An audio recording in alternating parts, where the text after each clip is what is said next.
Hi again, everybody. Jim Thompson alongside Paul Santos and Laurie Loss from the New Bedford Standard Times. Welcome to tonight's telecast of Dartmouth High School football. Tonight, it's the semifinal, Southeast Division 3. Plymouth North in town to take on the Indians. Paul Santos, you get up in the morning, you shave, you look in the mirror. These two teams are doing the same thing. That's right. They're mirror images of each other. They run the ball well. They play solid defense. They both have great running backs who can put up a lot of touchdowns. Should be an interesting contest tonight. They have in Plymouth North the state's leading touchdown maker, number 20. Kid by the name of Miles Uva, 22 touchdowns on the season for Plymouth North. The Indians are going to have to figure out a way to stop him if they're going to win the game tonight. Laurie, you've seen a lot of the Indians. Their defense has been tremendous this season. This team they're playing tonight averages 42 points a game. Yeah, and Dartmouth's only given up 10.2 per game, so, I mean, something's got to give there. I know Dartmouth's defensive secondary has been really tough this year.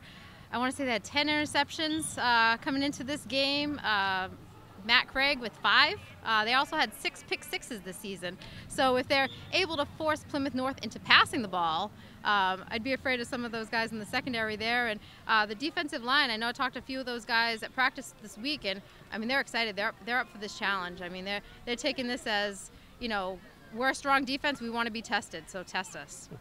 How tough do you think it is to be the defending Super Bowl champion, defending your crown against a good team like this, Paul? Well, no question about it. The other teams are always going to be looking at the defending champions to try to come into their stadium and pull off the win. I don't think it's going to be that easy for Plymouth North, though. This Indian team has a diversified offense, strong defense, they do so many things well. And I think I'd have to say maybe they're a little bit of the favorite here tonight at home. I know, Laurie, you and your colleagues picked the games during the week. Got a prediction for the people in Dartmouth tonight? Well, both Buddy Thomas and myself, we both picked Dartmouth to win. So we'll see. We'll see if the Indians can pull it out. Playing it safe. He's playing it safe. Yeah. Well, hey, you know how that goes. Last year in the Super Bowl run, I picked them to win every week, including knocking off Somerset Berkeley, which was undefeated, Walpole, which was undefeated, and winning in the Super Bowl. So. And she was right every week. I was right. They made me look very smart last year, so hopefully they'll make me look smart again. And I assume you're married as well? Yes. And you're never wrong there either, right?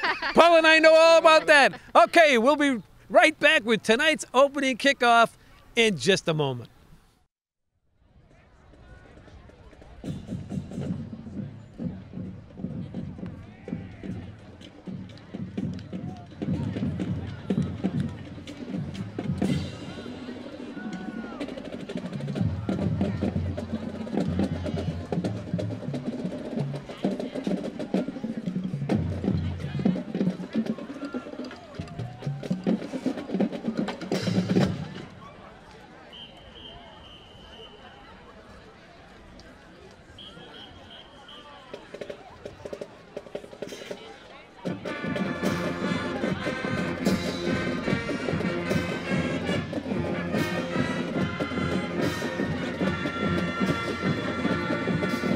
Performance under the direction of Bill Kingsland.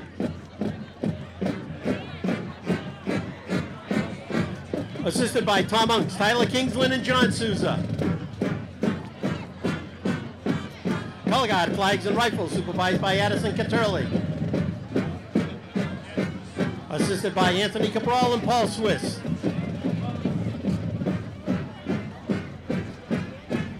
Cheerleader, supervised by Rebecca Braga and Lauren Alphonse. Band led by student conductors Caitlin McGuire and Dominic Facari. Dartmouth High School is proud to present the Dartmouth High School Marching Band.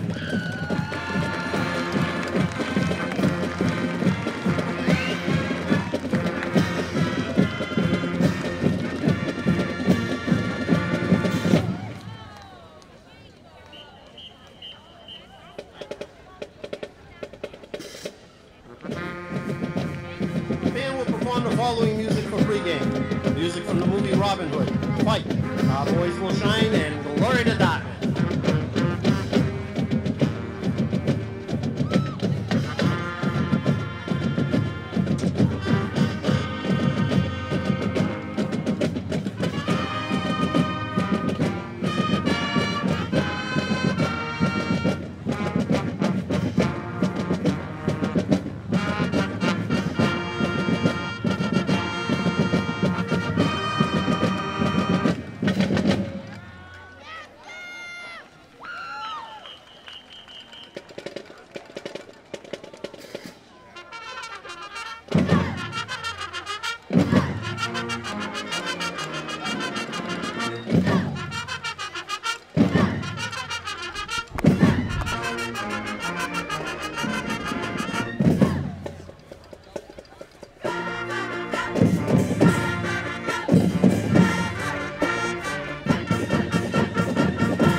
again, everybody. Jim Thompson alongside Paul Santos, and welcome to the semi-final Division III matchup between the Eagles of Plymouth North and the Indians of Dartmouth High School.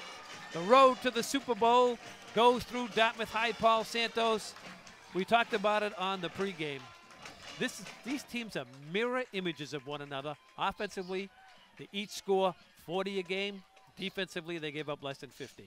Absolutely, and that's what makes it a very interesting matchup tonight between Plymouth North and Dartmouth. Dartmouth, the number 2 seed, coming in with a record of 6-2. Plymouth North at 7-1. But yeah, you're absolutely correct. Both teams have a very solid running game. Of course, Plymouth North, it's Miles Uva. He's got 22 touchdowns on the season, first in all of Division III in Massachusetts. And of course, Dartmouth has a great running game led by their guy, Chris Martin. He's got 15 touchdowns on the season. But they do a lot of other things well. Both teams can throw the ball. Both teams are solid on defense, good defensive lines, good secondaries. And hey, it should be a great ball game between these two very evenly matched teams. And last year, Paul, what really led the Indians to the Super Bowl was their defense. And, you know, we often overlook some of the players on the defense, but these kids, again, this year have really proved their worth, just limiting the opponents. They turn the other team over. We talked about it in the pregame, the interceptions, return for touchdowns, the fumble recoveries, just a solid unit. Yeah, the down linemen very, very strong. Nate DeMello, Sean Smilek, an interception last week. Brendan Foley leading the team in tackles in that last game. You've got Nick Marquise, of course, Colin McCabe, Jack Sullivan, Marquise Adams. You got Matt Craig. He's got 5 interceptions on the season. So, you know, it's a real talented defense. Tisdale's back there. Of course, Cooper Smith. I mean, they've just been solid all season long. I mean, 17 times they've forced the other team to either fumble or turn the ball over by way of interception. And that's given the Indians great field position, and it's allowed them to score 6 defensive touchdowns. Well, they're going to be facing a dynamic quarterback in Cam Drew. 15 touchdown passes on the season. You match that up with Miles Uver's 22 running touchdowns. In last week's game, they scored 35 points in a 35-14 win over Plymouth South. Number 12, Cam Drew, threw for 3 touchdowns. Yeah, that's what makes Plymouth North so dangerous, because you got to watch Miles Uva all the time. But then they go to that play-action pass play, and you fake the handoff to Miles Uva, and then Cam Drew can drop back and really throw a nice, tight spiral down the field. And the Indians have to be very careful that they're not paying too much attention to Uva, because they'll sneak somebody behind the secondary, and that means that it could be dangerous because Cam Drew will find those receivers deep behind the defensive backfield. Well, you had a chance to talk to Coach Ricky White and tonight's keys to the game. Well, a few things that Coach White wanted to deal with today, of course, is Miles Uva. We mentioned him, 22 touchdowns, number 1 in all of Division III. Real powerful back. I mean, he'll just knock people over, no question about it. You can't really deal with him one-on-one. You have to gang tackle him. You can't tackle him from the top. You really got to go for the ball and really deal with Miles Uva. You also have to control the big line. This is one of the biggest lines that the Indians have faced all season. Yeah, they had Bridgewater Raynham and you had Barnstable. A couple of guys on this line, 275 pounds. This is the biggest line that the Indians have had to face all year. And mistake-free football, if there's ever a time to execute well, not make that big mistake, come through with the big play at the right time, it's tonight in a playoff game against Plymouth North. Well said. In, you know, matching up the quarterbacks, Cam Drew, very experienced. I said 15 touchdowns, threw 3 last week. On the other hand, and we talk about it in every telecast, young Cole Jacobson, his first year at the quarterback spot. This is a very difficult situation for him. You're in the semifinals now, playing against a very experienced, big, fast team. Plays similar defense as you do, so you might see it in practice during the week. But this is a big stage for this young quarterback. Absolutely. So it's a much different situation. Obviously, you got to deliver in the big game. We talked to Coach Rick White last week about Cole Jacobson, and he said every single week he's improved. He's got more poise. He's got more comfortable. The game is slowing down for him. And, you know, look at last week's game, right? He runs for a touchdown. He throws 2 touchdown passes. A lot of confidence as we go deeper into the season, deeper into the playoffs. So hopefully that'll continue tonight for Cole Jacobson. And this is one game where you play your season and you play Division I schools. Durfee, Bedford, Barnstable, Bridgewater, Raynham. They all count as far as points go, and we can talk for an hour about how the MIAA decides what division you're in and blah, blah, blah. But I think the opponents Dartmouth has played, they're not going to be afraid to play this Plymouth North team. Absolutely correct. I mean, we talked about it before. The quality of the schedule that you play during the season really prepares you for what you're going to see in the playoffs. So Dartmouth sits here in Division III, but they've played Division I opponents all year, and some big teams too, like Bridgewater, Raynham, and Barnstable, even though they're going against a sizable opponent tonight in Plymouth North. It's a little bit bigger tonight than in the past, but they've seen a lot of this before. Let's center field side. The award-winning Dartmouth High School Band. It's our national anthem.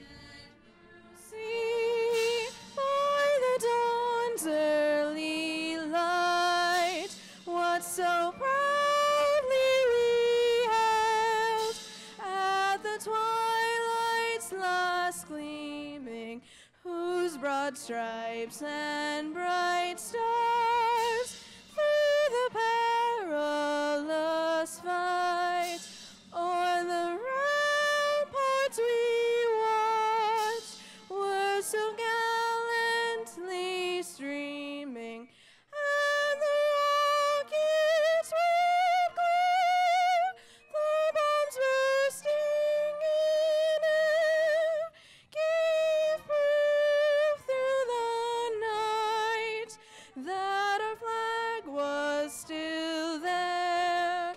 Oh, say does that star-spangled banner yet wave o'er the land of the free and the home of the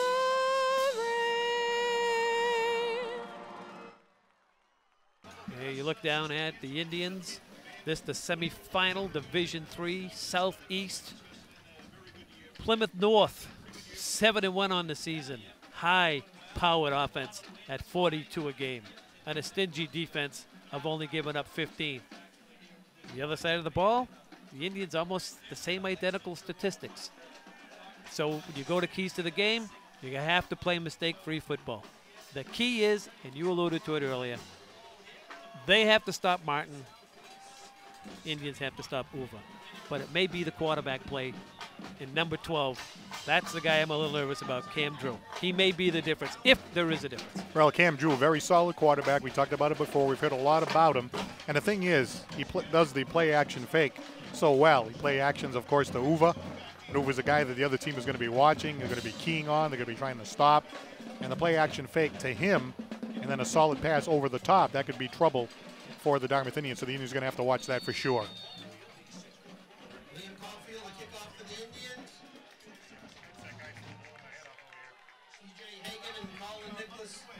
And we are one underway here. This is Hagan going to field it. And that ball rolls into the end zone. So Plymouth North will have it 1st and 10 from their own 20. So we'll get an idea to look at this Plymouth North defense right off the bat, and we'll have to keep an eye on number 12, Cam Drew, their quarterback that we alluded to. Very smooth, comfortable senior. Can pass the ball very, very easily, and of course, hands the ball off to Miles Uva, Kyle Plant, Joe Walsh also in the backfield. They also run that jet sweep, a little bit different version. We talked about it before the game. Jim, we'll have to watch how they run it because it's a little bit different than the way the Indians do it. Same result, they're just running out of a different formation. So here's Drew working out of the I formation. Here's Uva, the first carry of the game, and Miles Uva's out for a gain of 3. And guess who he ran into? Sean Smilak, one of the leading tacklers for the Indians this season, Paul. Well, Sean Smilak, just a terrific defensive back, a defensive lineman. He went in there, made the tackle. And you saw one of the things about Uva, right? The coaches were talking about before the game. He's a guy that really likes to pound you, you know. So you saw the hard contact. You could hear it from up here. But that time, Smilak, who had an interception last week, in addition to his terrific line play, made the stop for the Indians there. Second down call. Here's Uva again. He's got a little bit of running room. Ball's out, and the Indians have recovered. And falling on the ball is Nate DeMillo. So the Indians turn him over on the second play of the game, and that was a solid hit by Brendan Foley that caused the fumble. Well, the Indians have caused 7 fumbles on the season so far, and you can make an 8 right now. The defense coming up big early in the game, a field position situation now as the Indians have them deep in enemy territory. Foley making the hit, Nate DeMello pouncing on the ball. And we talked about it at the beginning, mistake-free football. The Indians get the first break early in the game. The ball turned over, and they have the ball at the enemy 27-yard line. 23, make it. No, 27. Scoreboard's wrong.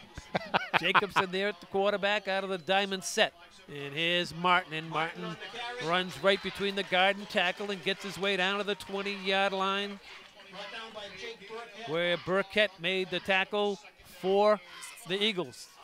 Going to take a look at the fumble here, and the Indians really generating a nice thrust here. Here comes Uva, and the ball jarred loose by Foley. Foley was coming from the side, just a jarring hit on Uva. Uva didn't know what hit him, and the ball came loose, covered by DeMello. Indians ball. 2nd and 4 now for the Indians. This is Martin to the right. Martin's got running room. Chris has got the first down and more.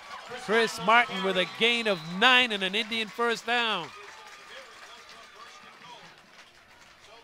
Steve Manning making the tackle for the Eagles.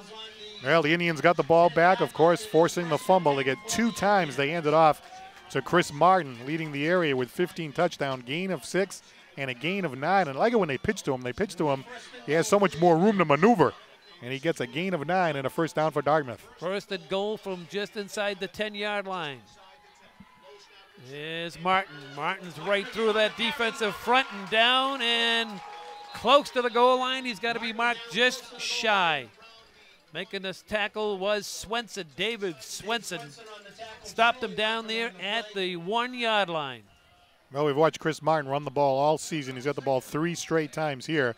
And one of the things you like about Martin, he loves the contact. He gets inside. He's not easy to bring down. Just pounds his way through. Not easy to stop one-on-one. Grinded it out for about 5 yards down to the goal line. Indians knocking on the door early in the game. And the Indians just got a big break. Personal foul, grabbing at the face mask.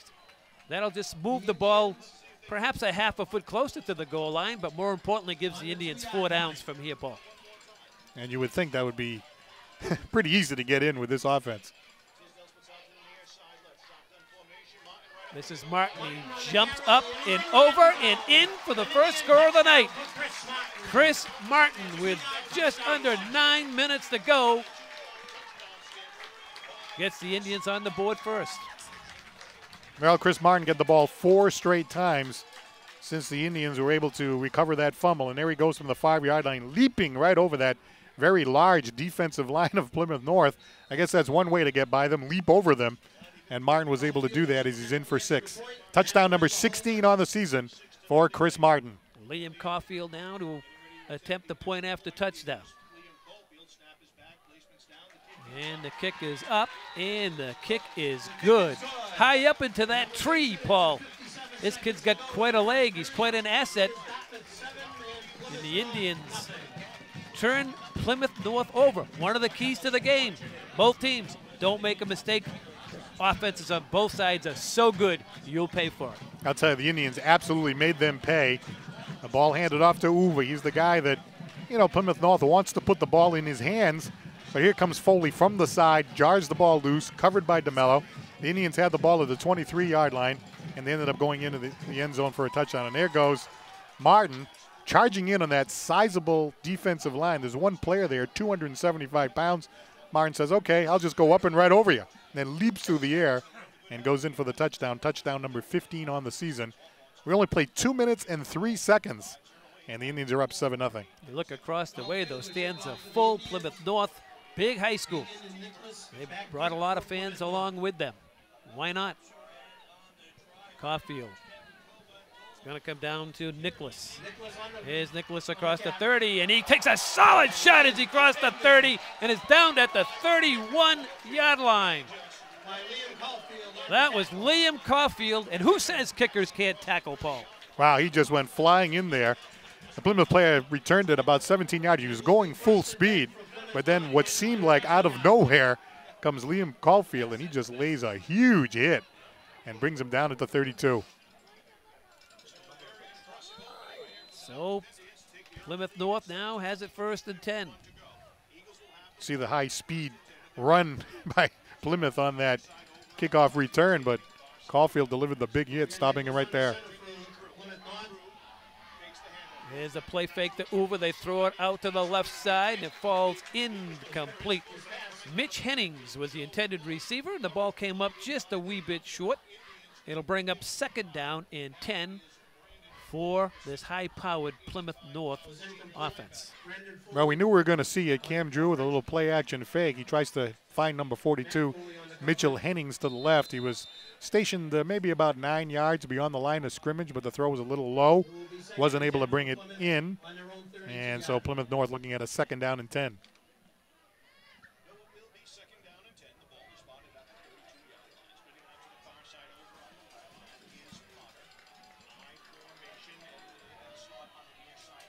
They work out of the I formation again, and they play fake. Go to the strong side. They throw it again to the wide side of the field. This time, Jake Burkhead was the intended receiver, and Cam Drew just overshot him, bring up 3rd down and 10 now for Plymouth North. Well, 2 times in a row, Plymouth North throwing the ball in this 2nd possession, a little play-action fake.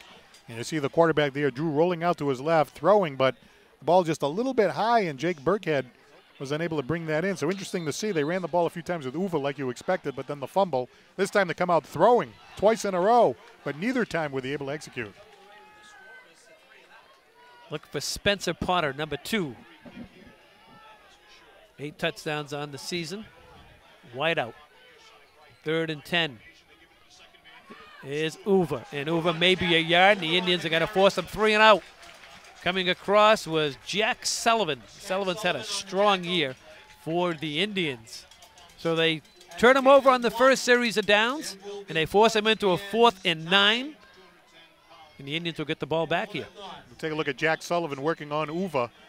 Uva, of course, in a tough situation there. It was his 3rd down and 10 because of the 2 incomplete passes. So really calling on Uva to run for a 1st down there.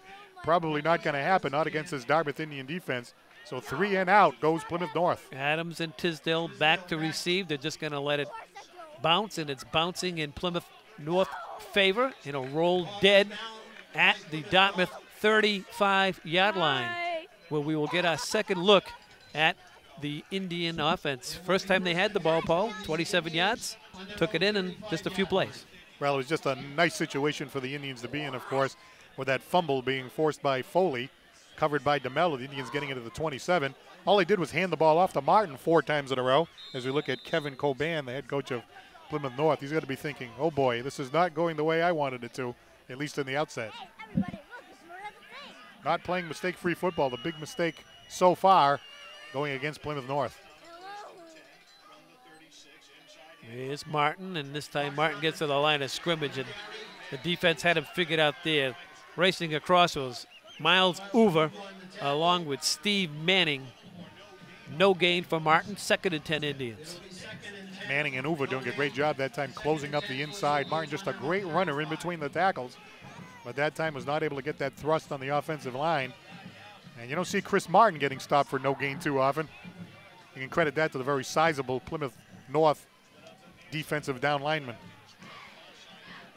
Indians offensive and defensive lines are going to have to really shine here tonight. Plymouth North is big, strong, and quick. Here's Martin. He cuts it back inside. Chris has got running room, and Martin's out for a 1st down. A gain of 13. Walsh finally got him to the ground, but an Indian 1st down. I like this play where Chris Martin gets the pitch, because when he gets the pitch, he has so much more room to maneuver.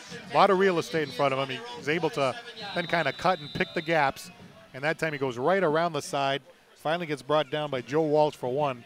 But how about that? Stopping for no gain on the inside, but then on the pitch, takes advantage of the real estate, gains 13, and another Dartmouth 1st down. Single setback here for the Indians, and Tisdale in motion, and Alex gets a first try at it, and Tisdale's out for a gain of 11, and another Indian 1st down, taken down in the secondary.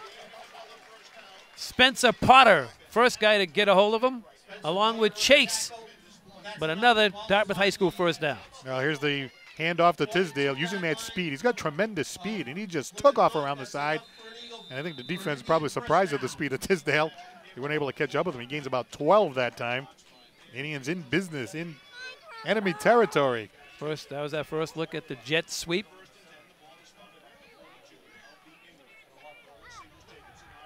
Here's Tisdale back this way.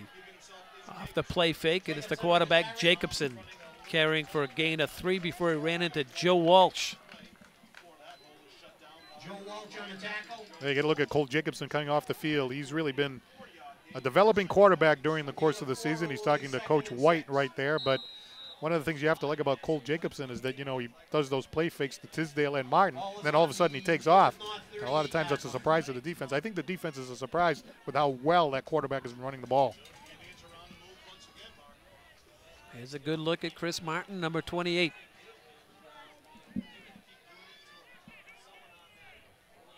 And we're going to get a flag here on the Indians. A little jumpiness on the offensive front. That'll set them back 5. Well, unfortunate little mistake there. Illegal procedure. You're getting a look at the referee, Ralph Stefanelli, making the call. And Ricky White wants a timeout.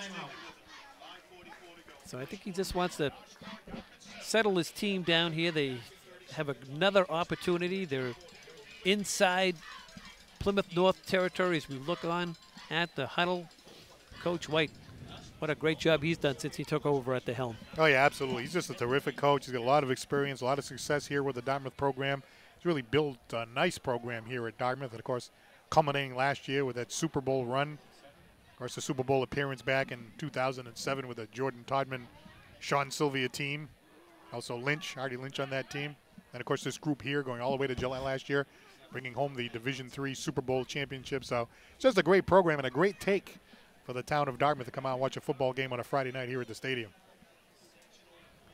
The Indians in the huddle. And you see quarterback Cole Jacobson there along with Coach Rick White and the rest of the Dartmouth team.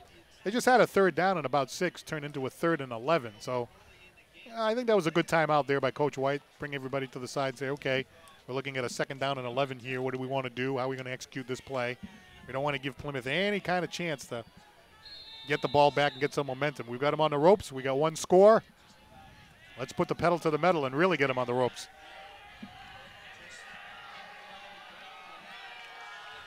Second and 11 here for Dartmouth. Here's Martin, and as Chris gets the handoff, whistles blow, and it looked like we have a timeout once again. And now Plymouth North wants a timeout as Cole comes to the near sideline. So perhaps the coaching staff, defensive side of the football for Plymouth North, didn't like perhaps the formation Dartmouth was in. Perhaps they hadn't seen it before, and they call a timeout. Very seldom do you see back-to-back timeouts like that. Right, I know. Well, one of the things that's interesting, right, so far in the game, and I know it's very early, we're only about halfway through the first quarter, but so far Plymouth North really hasn't had an answer too much for Dartmouth's running game. I mean, you had this procedure penalty, of course, that's created this 2nd down and 11, but Martin's had gains of 13 and 12, and Tisdale had a nice run of 12. And when the Indians forced that turnover, they got gains of 9 and 6 out of Martin. Indians had no problem running the ball into the end zone from there. So right now, early in the game, Plymouth North, not an answer for Dartmouth's running game. So I'm not so sure there was a timeout call by Plymouth. The officials are checking up here with the official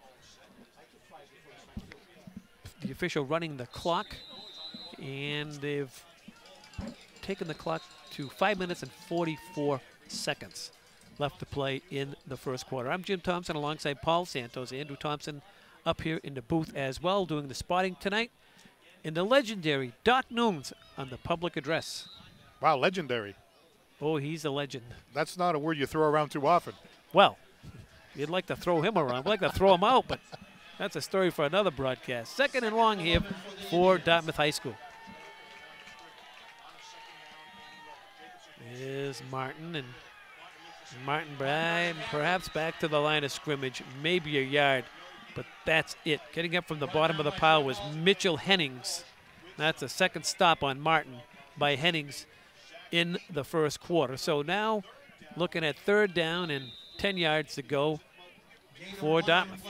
Very interesting situation here. What's the call going to be for this Dartmouth offense? This is a situation where, you know, that procedure penalty hurt them a little bit because could have been a 3rd and 5. Maybe you can run the ball easily for a 1st down. Let's see what they come up with.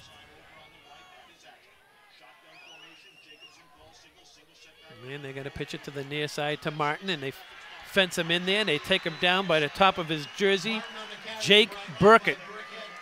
They couldn't get the block on Burkett, the defensive end, and he took him down easily and forced the Indians into a punt situation. Usually when the Indians are able to spring Martin around the side of that pitch, there's a lot of room, but there you see number 31, Burkhead, sheds his block, as Jim said, and gets his arms around Martin, brings Martin down. So the Indians kind of hurt a little bit by the procedure penalty, unable to convert another first down, and Plymouth North will get the ball back for the third time tonight against Dartmouth.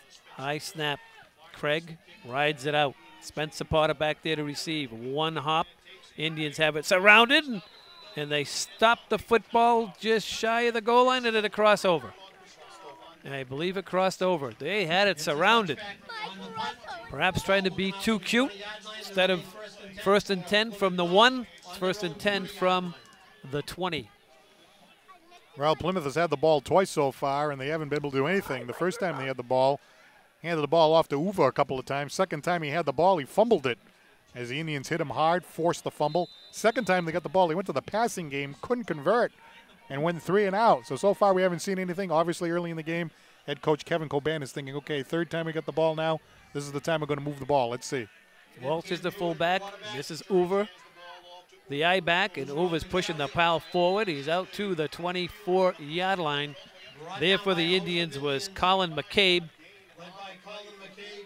along with Jack Sullivan, Foley as well. Look at that crowd across the way. Plymouth North, it's a big high school, Paul. Yeah, and they actually came in here in droves to root on their Plymouth North team. Only one loss on the year, and last week they won against Plymouth South, their arch rival, to make it to this game against the number 2 seeded Indians. So obviously a big win for them to beat their arch rival, Plymouth North, Plymouth South. And they're here tonight to take on the Indians in Dartmouth. Now they split the backs. And the motion man is Hagan, and Hagan's well defense in the backfield. Jack Sullivan read that from the get-go. And that's going to be a couple-yard loss for Plymouth North. So it'll bring up 3rd down and 7 yards to go for Plymouth North. Well, we talked before the game about the teams being mirror images of each other, so here comes Plymouth North's version of the jet sweep, and there goes T.J. Hagan. But he's stopped there by Sullivan, no problem at all, barging his way through and getting his hands around the talented runner. So now a good situation for Dartmouth now, 3rd down and 6. They got Plymouth North on the ropes again. Cam Drew threw for 3 touchdowns last week, a passing situation. He's got time, throws, and incomplete out there at the 35-yard line. So that was intended for Walsh, and it'll be 4th down. Again, the Indians' defense, so far so good, Paul. Yeah, 3 times Plymouth has had the ball. 3 times they haven't been able to do anything with it. And here's the play-action fake. The pass there by Cam Drew. Cam Drew has thrown the ball 3 times tonight, Jim. All 3 times incomplete. It's really stalled their offense. Adams and Tisdale back deep. And it's Marquise Adams on the fly, and he brings it inside the 40 down to the 38. So the Indians, their first 3 possessions, Paul, they've had pretty good field position. Right, Rick White talked about that before the game in our discussion about the game. You know, if you play solid on both sides of the ball, you force turnovers, you do all the things you're supposed to do execution-wise, you will end up with good field position. The Indians had the ball at the 27 the first time after forcing the fumble. Here they are deep in enemy territory again at the enemy 38. With field position like that, big advantage, of course, to the Indians. Matty Craig and Jack Sullivan to the top of your screen. Single back is Martin. That's Tisdale in motion. And here's Martin, and Martin lowers his head and smacks his way down to the 35, perhaps the 34-yard line, and there's a big pile of mess down there. Brian Proctor,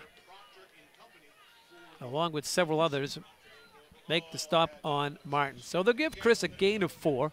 It'll be 2nd down and 6 for the Indians as we approach the 2-minute mark here in the first quarter. The Indians on top 7-0. This is the Division III semifinal, Southeast Division.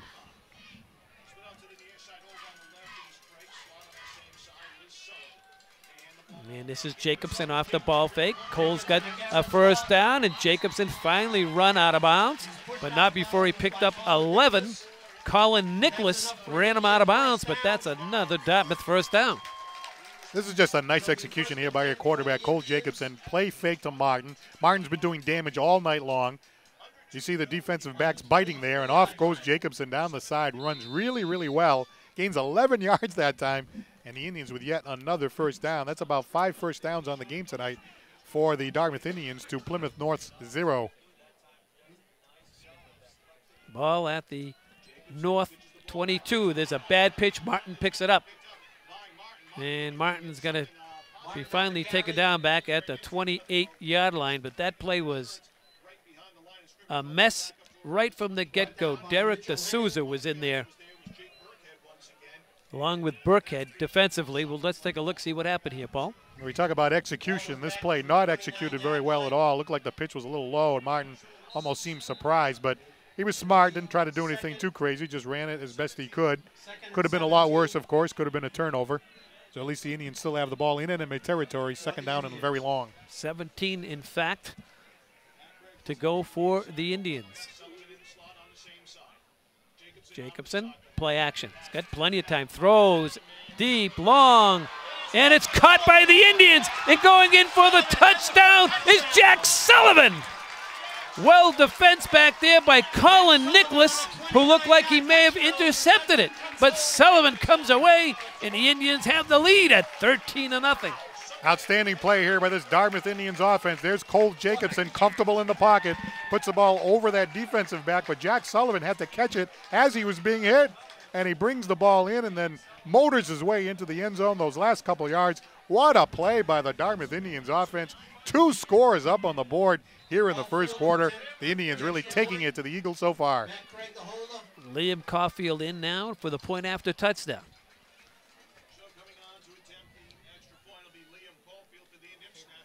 Operation looks good thus far, and Caulfield kicks that down to Bishop. Stang will look on it, yet another angle, Paul. Well, Cole Jacobson in the pocket. Look how comfortable he is. Quick play action fake. Takes a couple of steps, looks downfield, and look at Luke Sullivan. I mean, he had to reach up there between 2 players. One of them was hitting him at the time he was bringing the ball in. He manages to get it and go into the end zone for a touchdown. Just a great play all the way around for the Dartmouth Indians, for Luke Sullivan and, of course, the quarterback, Cole Jacobson. So think about this, Jim, right? The defense forces a fumble. We talked about how important the defense is going to be. The running game has just been great. Martin ran the ball 4 times for that first score. Jacobson starts running the ball, which he can do, and then Jacobson throws a pass. He's 1 for 1, a touchdown pass. And on the other side of the ball, 3 and out, followed by 3 and out, followed by incomplete passes, followed by a fumble that happened before. Everything being executed beautifully by the Indians, and Plymouth North just can't seem to be getting anything going yet. And Cam Drew, Plymouth North, 15 touchdowns on the season, 3 last week against Plymouth South. Just been off tonight so far. Yeah. So the young Indian quarterback, so far so good under this pressure. And this is Hagan. And Hagan boots it out of bounds. So Plymouth North unsettled here in the first 11 minutes. 57 seconds left to play in the quarter. And they just don't seem comfortable here so far, Paul. This is not of sorts. You would think that, they're coming in here tonight. You're going to see Uva with the ball a lot. Maybe we're thinking, okay, that big offensive line, as we take a look at the head coach over there for Plymouth North, that's Kevin Coban. They're going to get Uva going. They're going to use the big line. They're going to try to establish something, but a fumble turns into a touchdown for the Indians. Then they try to say, well, okay, we're not going to use Uva. We're going to start throwing the ball all over the place. Incomplete passes all over the place. Indians end up with great field position again, and then the terrific touchdown pass from the Dartmouth Indian quarterback Jacobson to Sullivan, and a 2-touchdown lead for Dartmouth, and we are still in the first quarter. Long way to go, of course, but. So there's something going on here with the clock operator or whatever. There is a flag down. You saw the referee, but I think they may be checking the clock once again. There's Ralph Stefanelli. And now they're going to have a conversation. Now, I've been in these. Now, the guy coming over, he's a little hefty, and he's saying, I know what phase is. I know after the game we'll go get something to eat. And, you know, I've been doing this a long time. You can tell they're going to make the Indians kick this ball over, I think. I mean, this flag came in very, very late after Plymouth North booted the ball out of bounds. And Ricky White is not happy. I'll see if Paul Santos and Drew over here can let us know what happened. You got the TV. Neither one of you guys read lips? I've read your lips a few times. We're talking to the guys at WNBH. We have no official.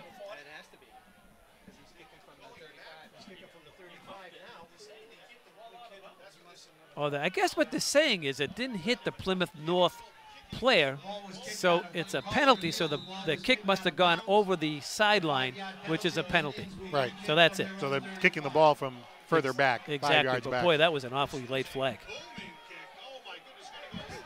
Out of the end zone And now again. he's out of the end zone and no flag. It's a touchback. So all that took 15 minutes and we're ready to go again. Still 57 seconds left. But it looked to us up here in the booth and watching on the monitor that ball was muffed and it went out of bounds. Right. And both teams came out, and all of a sudden, as often happens in high school football, some referee comes out of nowhere, tells the head referee, oh, I don't know what happened. And they just heaved the flag, Right. which was about 2.5 minutes after the play happened. So that's how bad calls happen, right? Exactly. Is that what you're saying? That's what I'm saying. Yes. And I can say it because I've been around a long time. Yes, you Paul, have. all right? Yes, you have. They could kick me out at any time. I could care less. 1st and 10, Plymouth North. Only kidding. We love officials. So if you're head coach Kevin Coban, what are you thinking right now? I'm thinking my team's in trouble because I can't run and I can't pass. So here's Drew. And he gets it out to the far side and he completes it. They're looking for the run after the catch and they get it. A gain of 12 and a first down. That was Spencer Potter and Jack Sullivan making the tackle, but not before Plymouth North picks up, I believe, the first down of the game. Yeah, it is their first down of the game, and they had the ball. This is the 4th time. This is probably the Cam Drew that we're expecting to see.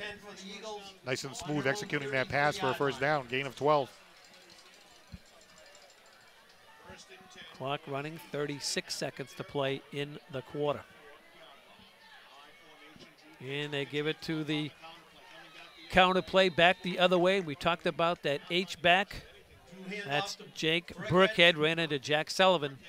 But it's similar to the jet sweep. They just run it out of a different formation. They run it out of almost like the tight end coming across the formation. And that time, Jack Sullivan held his ground. You want to make the defensive end bite. He didn't bite. No gain on the play, 2nd and 10. Yeah, no gain at all. So now the running game just not working so far for Plymouth North, despite their large offensive line. Well, we've seen a lot of action here in the first quarter. It's Plymouth North averaging north of 40 a game. So far, shutout at the end of one, Paul. Indians 14, Plymouth North nothing. Yeah, we talked about it before the game, mistake-free football, execution. It's all about execution tonight. Well, so far, the Indians have been executing, and Plymouth North has not been executing. Indians doing the job on defense. Fumble forced by Foley, recovered by DeMello. Chris Martin running the ball effectively. He's got a 10-yard touchdown run to his credit. Plymouth North can't run the ball. Passing, multiple incompletions. And how about that quarterback for the Dartmouth Indians, Cole Jacobson?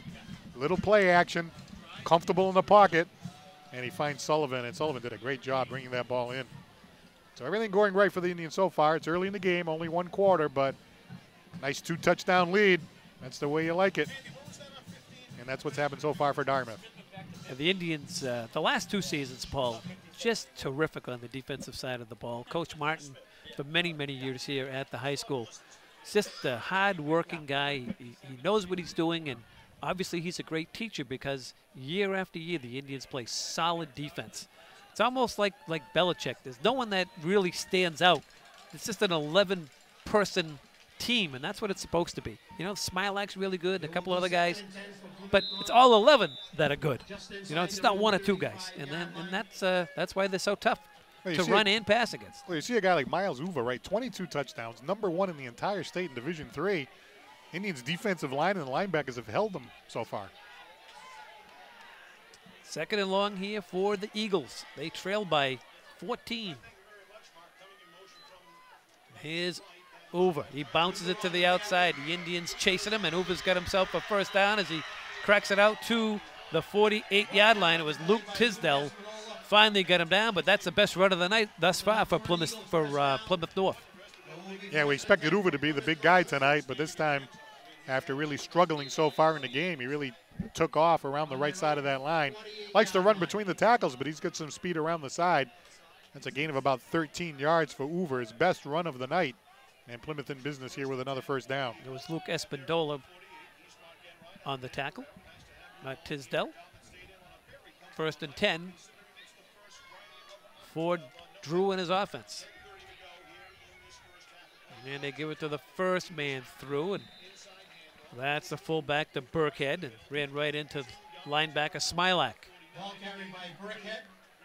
Brought down by Sean Gain of Smilak. 2 on the play. Actually, they're going to mark him a gain of 3. It'll be, well, that guy across the sideline keeps creeping up. Gain of 4, it'll be 2nd and 6. Second and 7. Started out with a 2-yard gain. He kept walking. 49-yard line. Just kept getting more favorable for Plymouth.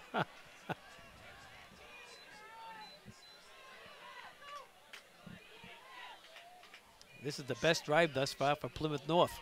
Indians blitzing. They offside. There's the pump fake, and they're going to get the quarterback deep. The ball is out, but it's all going to be called back. Cooper Smith was chasing Drew in the backfield, but this is all going to come back as the Indians were blitzing on the play, and I think, Paul, they beat the snap count. Yeah, there you see it.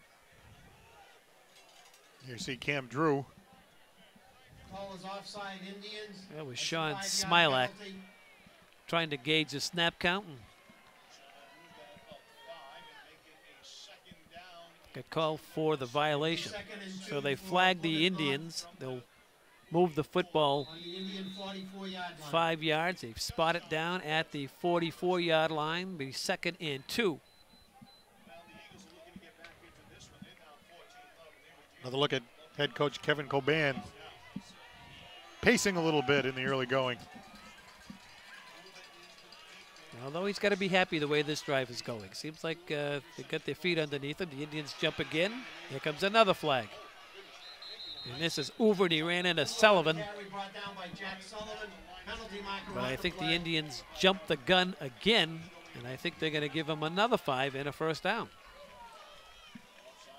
Penalty So- is against the Indians. Again, There's We're a talking signal. about making mistakes. He just gave him 10 yards and a first down. Yeah, and it came at a time where, you know, you got him on the ropes. You got him up by It'll be first and 10 2 on the touchdowns. You Indian certainly don't give him 39-yard any lift here. They hadn't really been moving the ball until now. But yeah, 2 times in a row. Looked like the Indians were coming up, ready to jump, and then just took that one step too soon that last time. So first and 10, Plymouth North just inside the Dartmouth 40-yard line. Over, pitch back to Drew. He's got time. He launches long, deep, well defense back there. Incomplete in the end zone. Back there defensively for the Indians was Alex Tisdale. The pass intended for Colin Nicholas. Well, we got a chance to see how comfortable that senior quarterback Cam Drew is. He just dropped back like a seasoned veteran that he is. Very, very comfortable in the pocket. Threw a beautiful spiral over the middle, but how about Tisdale? Tisdale was all over Colin Nicholas. You're going to see on the replay how he reaches his hand up and kind of gets in the way. But here's Drew setting up so nicely. Beautifully thrown ball. Look at Tisdale there, reaching up and knocking the ball away. Perfectly played by the corner. Here's Hoover, and Sullivan is there to get him after a yard or 2 gain, Brought down by along Sullivan with and Smilak. McCabe. Luke Espinola. So they're going to give him a gain of 1, 3rd and long. It'll be second. It'll be 3rd and 9. You see Plymouth North not executing Ball's the on these passes, and that's been 38-yard line. contributing to their drive stalling because they're always stuck in these 3rd and long situations when the incomplete pass occurs. So the Indians have a chance to stop them again with the 3rd and long. T.J. Hagan, top of your screen. Spencer Potter here to the near side. 3rd and 9. Drew's got time, gets it out in the flat, completes it. And it may be close enough for a first down. Mitch Hennings on the catch. Actually, that's Joe Walsh on the catch. And that's enough. Gain of 11 and a first down. That's enough for Plymouth North first down. Well, Plymouth needed about 9 to get a first down, so they really didn't go deep down the field. They just got the ball out into the flat. And Joe Walsh did a nice job collecting the ball and then making enough juke steps to get by the defender to get past where the first down marker was. So a good call by the Plymouth North offense, good execution, and they have another first down. They have it inside the Indian 30, 1st and 10. Best drive of the night for Plymouth North. They get up to the line of scrimmage. And a timeout, Dartmouth. So this drive all started with a muff kickoff, if I'm correct. Yes. That a late flag came in, backed the Indians up 5. They kicked it off from the 35-yard line. And Plymouth North hasn't given up the ball since. Best drive of the night for them. No, best drive of the night started at their own 20-yard line. They've actually accumulated 4 first downs on the drive. And they got Yuva going. You know, Yuva has had a little bit of a difficult time so far tonight thanks to these guys right here in green. But he finally got a 13-yard gain and a first down. Of course, the Indians, a little bit of a mistake there. A couple of offside penalties against them, which gave Plymouth North 2 5-yard gains in a row, basically 10 yards like you stated before. And so that helped it along. But in the meantime, they've been running the ball much better. Still haven't been able to complete the pass, though. But this is their best drive of the night. 8 plays and still going. So both teams off the timeout come back onto the field. Dartmouth High has the lead at 14-0. You know, even though they haven't been able to complete that long one, you can see how comfortable that quarterback is. And that's an explosive thing to have in your toolbox, right? You can throw a few incompletions, but all you need is 2 of those to actually work, and all of a sudden you got a different story. You're right back in it. Hagan to the near side.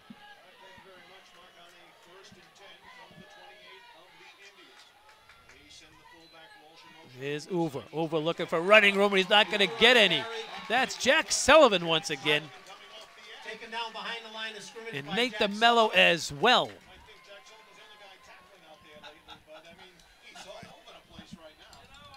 Well, you see Uva this time. The man in motion there was Walsh. They pitch it to Uva, figuring maybe he'd have a little more real estate on the side, but nothing doing this. Sullivan, a little bit of help from DeMello. It's a loss of 5. 2nd and 15 now for North. You got to wonder whether this might be a time where Cam Drew drops back in the pocket. Craig matched up against Potter here to the near side. 2 very good athletes. As now the quarterback changes the play, and I think his head coach says, I don't think so. Timeout North. Understandable timeout there by Kevin Coban. As we said, this is their best drive of the game so far, but now, because of what's happened here in that last play, you're looking at a 2nd and long, very important call. Try to keep this drive going. Well, we talked to Kevin Coban, the head coach of Plymouth North, on the field prior to the game, and I said, boy, you guys are mirror images of one another. And he said, yeah, this game ought to be played in about 40 minutes. Well, that hasn't happened. No. As I think he gave us a little curveball because he's gone to the passing game a little bit in this one. And between the penalties and both teams calling timeouts and official timeouts, it's been a fairly long game. That 40 minutes has already passed.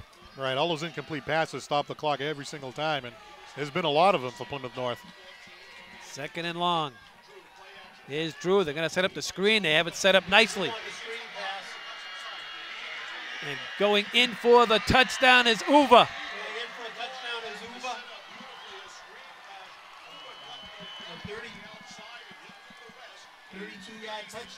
That was well set up. The Indians bid on that. We have an injured Dartmouth player, and that's Jack Sullivan. Well, there's Drew. This is a great call here by the Plymouth North offense. They get it out to Uva in the flat, something we haven't really seen so far in the game. A nice little play by the quarterback, getting into the hands of the guy that you want to have the ball. And he brings that ball in, a 32-yard touchdown pass from Cam Drew to Miles Uva. And Plymouth North is right back in the game. So North gets on the scoreboard with just over 7 minutes to play. Now they'll attempt a point after touchdown. As we were saying, you look back at all those mistakes and the incomplete passes and all that, they can get wiped off by one play like that. Aaron Chase on for North.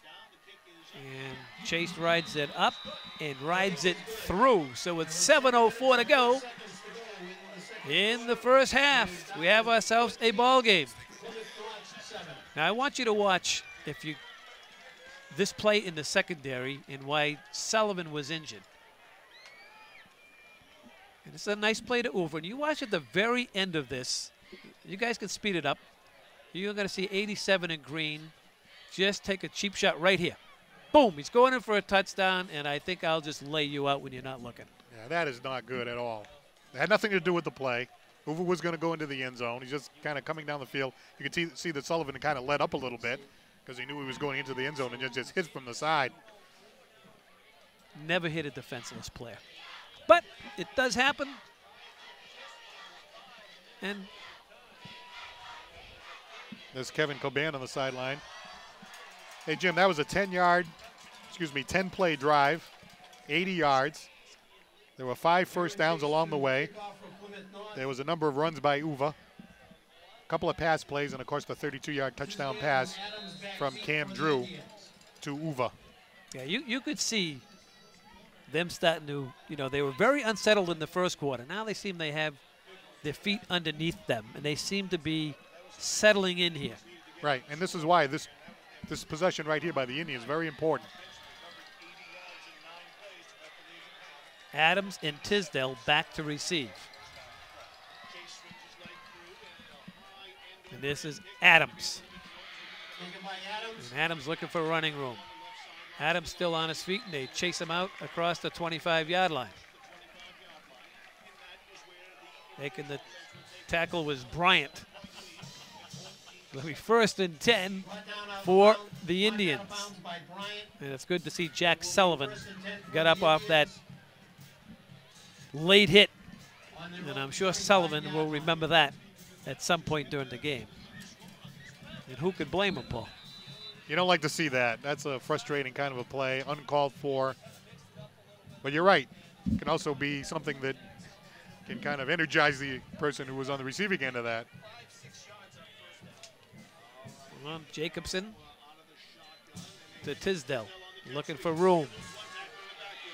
Tisdale looking for the 25, 30, 35. He's got the first down out to the 37-yard line. Aaron Chase finally got him down, but what nifty footwork there by Tisdale to get that yardage on his own, Paul. Well, Jim, you mentioned the speed of Tisdale so many times in these telecasts, and look how he just was able to get out of the arms of Brett Cabral, and then once the speed kicked in, I mean, he was gone. A gain of about 12 yards, and yet another Indian first down, and that's a nice way to respond from the, the nice drive that Plymouth just put together. Let's get right back to it and keep this ball moving. 1st and 10, Dartmouth from the 38. They have a 7-point lead. Here's Chris. And Martin perhaps back to the line of scrimmage. That's it. Tried running to the left side that time. Ran into Jake Burkhead along with Kyle Plant. No gain on the play. 2nd and 10 for the Indians. 6:15 and counting down here in the second quarter. I'm Jim Thompson alongside Paul Santos, Peter Chase, and Derek Freitz producing and directing this telecast of Indian football. Semifinal, Division III Southeast. Plymouth North in town to take on the Indians. And here's Martin pushing the pile across the 44 and out to the 45-yard line. Jake Burkhead making the tackle after a 5-yard gain from the Indian tailback. 3rd down and 5 now for the Indians. Now, Chris Martin, 16 touchdowns on the season. He got his 16th tonight early in the game, but what a strong runner. This goes hard up the middle. Can't bring him down one-on-one. You got 2-3 people on him, and he still manages to force forward for an extra yard or 2. Gain of 5. Here's Martin, rips it right up the middle in the second effort, gets him the first down. A gain of 7, but it was the second gear, the second effort. Picks up the first down. Cabral made the tackle. Well, let's take a look at the senior again, Chris Martin. We've been watching him all season long. He's a 5'7", 165-pound senior. So strong, and it looked like he was going to be tackled short of the first down again. Second effort, There are 2 players draped on him, and he still manages to use that extra thrust to get into first down territory. Tisdale is going to run it in your living room. Not anymore. Ran it right into Miles Uva. Uva can run it, and he can tackle you as well. That's a loss of 3 on the play. Second down and 13. Actually, they're going to move the ball back. So loss of 3, second and 13. Tisdale was hoping that he could stop and kind of catch Uva going too far to the outside, but you see right there it failed. He probably would have been better off, you know, just continuing the way he was going, but tried to make that little cut to the inside. Uva was having none of that, and Uva throws him for the 3-yard loss. One of the few times that the Indians have actually run the ball for a loss tonight. Oh, the Indians. That's the 3rd time they've done it. The first.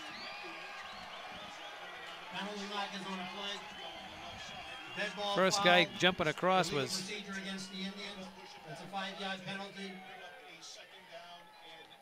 Marquise Adams, I believe it was. So that's going to back him up now, Paul. You don't want to be in this position, second down and 18. No. Comes at a very inopportune time. You know, they just had the loss of 3 on that jet sweep that didn't work.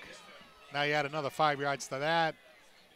You know, Plymouth just came down with that nice drive. You don't want to give them the ball back again with the 1-score game.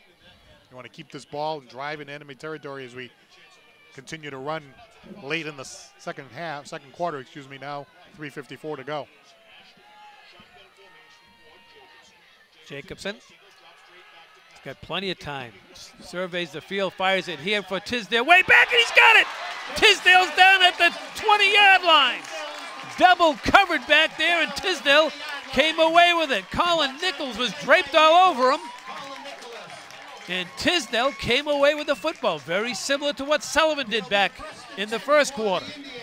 That's about a 38-yard pass from Cole Jacobson to Tisdale. And look at Jacobson, just like a seasoned professional in the pocket, lines it up, delivers the pass. We saw Tisdale from his safety position break up a play. Well, this time he hauls the ball in traffic, and a huge first down for the Indians when they needed it.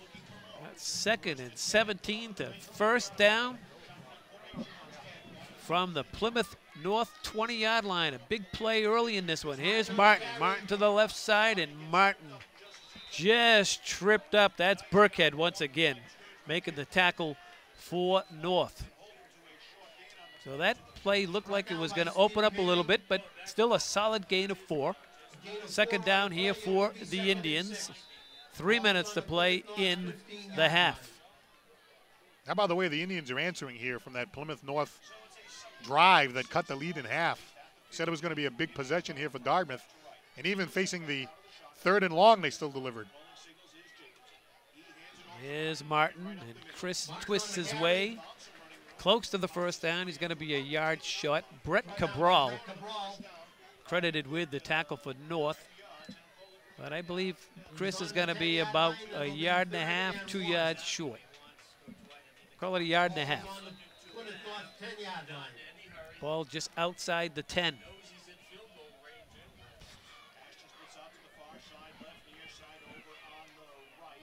Martin a single setback. Linebackers creeping up. And here's Jacobson. Jacobson's got the first down and taken out of bounds, but there's a flag there as well. Uva credited with the tackle, but there is a flag down.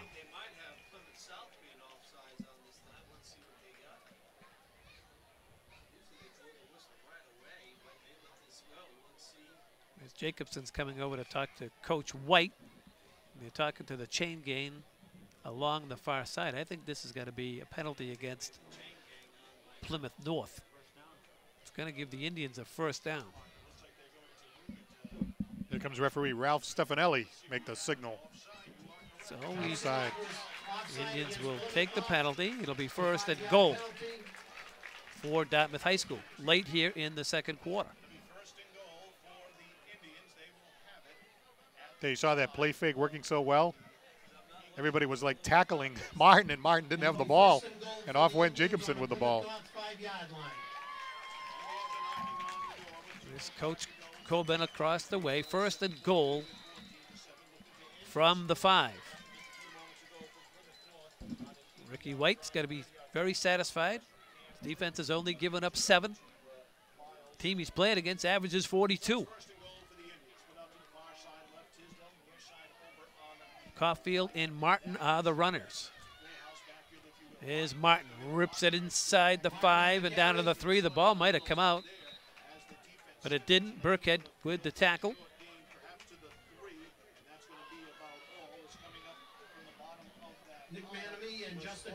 Indians score so deep in enemy territory, clearly 4-down territory, so they're going to be content to just pound it. Really haven't had a big answer for Martin. So in 4-down territory, you think the chances of getting in are very good. And time continues to wind down, only 1:19 to go in the half. 2nd and goal here for the Indians. Martin's going to try it again, right up the middle. And it's going to be hauled back. Manning, the first guy to get a hold of him, along with Burkhead. Oh, that was a loss of 1. 3rd down and goal now. They're going to spot the football around the 3. Nice contingent from Plymouth North coming down to the stadium tonight. Got some team spirit there. They certainly do.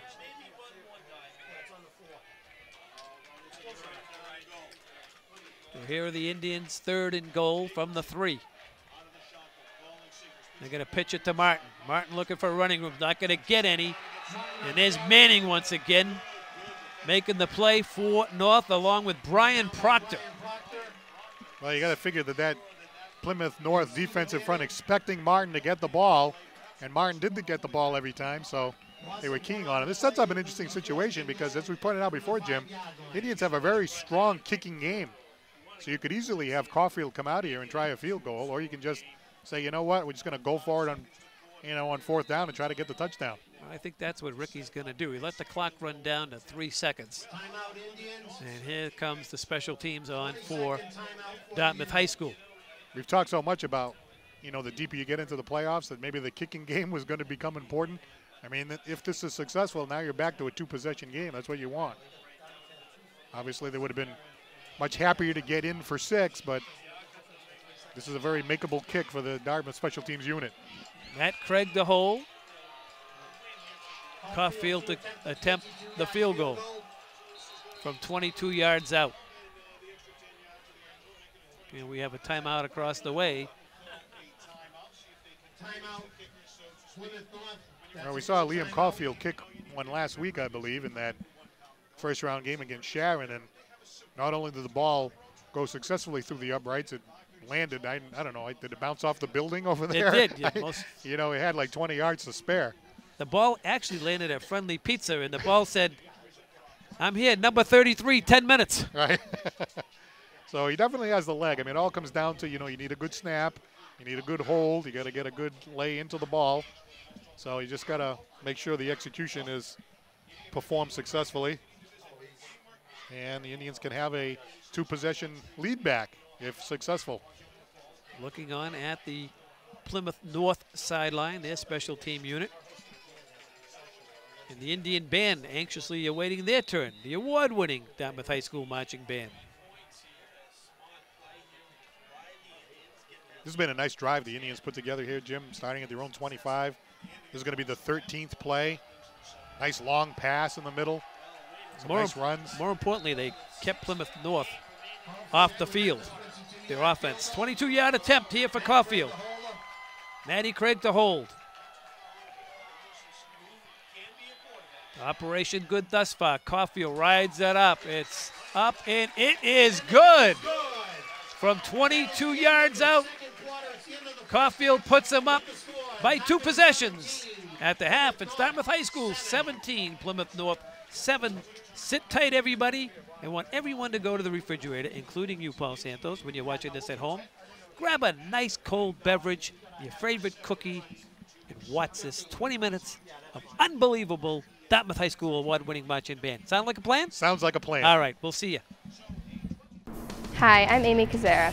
The DHS Marching Band and Color Guard have competed in the U.S. Bands and NESPA circuits with many successful victories in their division for over a decade. As a member of the band myself, our restless schedule may be time-consuming, but it never fails to strengthen our playing and result in a better season overall. Stay tuned to see the marching band perform this year's show, Into the Hive.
everybody, and what a performance by that Dartmouth High School award-winning marching band.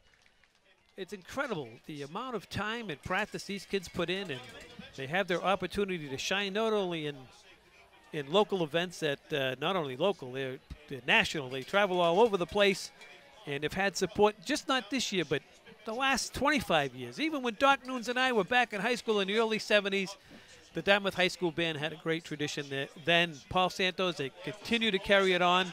You don't see a high school performance like that anywhere in the state of Massachusetts. No, they are definitely the best of the best. They've proven it for such a long time.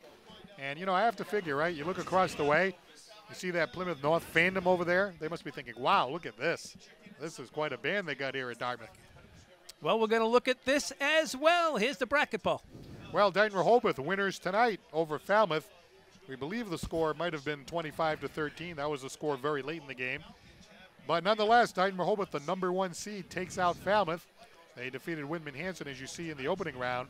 So the winner of tonight's game between Dartmouth and Plymouth North will be traveling to Dayton-Rehoboth a week from today to play for the Division III Southeast Championship. Well, we have 22 minutes of football left. Tell the folks at home about the first 22. Well, it was a very interesting first half. The Dartmouth Indians kicked the ball off to Plymouth. We were all set to get our first look at Uva. And when Uva got the ball, he fumbled it. There was a fumble that was caused by Foley, covered by DeMello. And then 4 plays later, Chris Martin was in the end zone for his 16th touchdown of the season. Caulfield extra point, and the Indians were up 7-0. Plymouth got the ball again, 3 and out they went. Dartmouth got the ball. He ended up punting the ball. Eventually, the Indians got the ball back, and they ended up getting a nice 29-yard touchdown pass to Jack Sullivan from quarterback Cole Jacobson. Extra point, 14-0 lead. Finally, after a number of attempts at moving the ball on offense unsuccessfully, Plymouth North put together a very nice 10-play drive. It was capped by a nice screen pass from the quarterback Cam Drew over to Miles Uva, who scampered 32 yards down the sideline with a chase extra point. They cut the Indians' lead to 14-7. But one of the keys to that whole first half, Jim, we talked about it, the way the Indians responded. Could have come back and gone 3 and out or something like that. Well, nothing doing. There was a nice play right in the middle of that 13-play drive, a 38-yard pass from Cole Jacobson to Tisdale, who brought the ball in traffic. And the Indians, although they were not able to get into the end zone, they got the ball deep into enemy territory.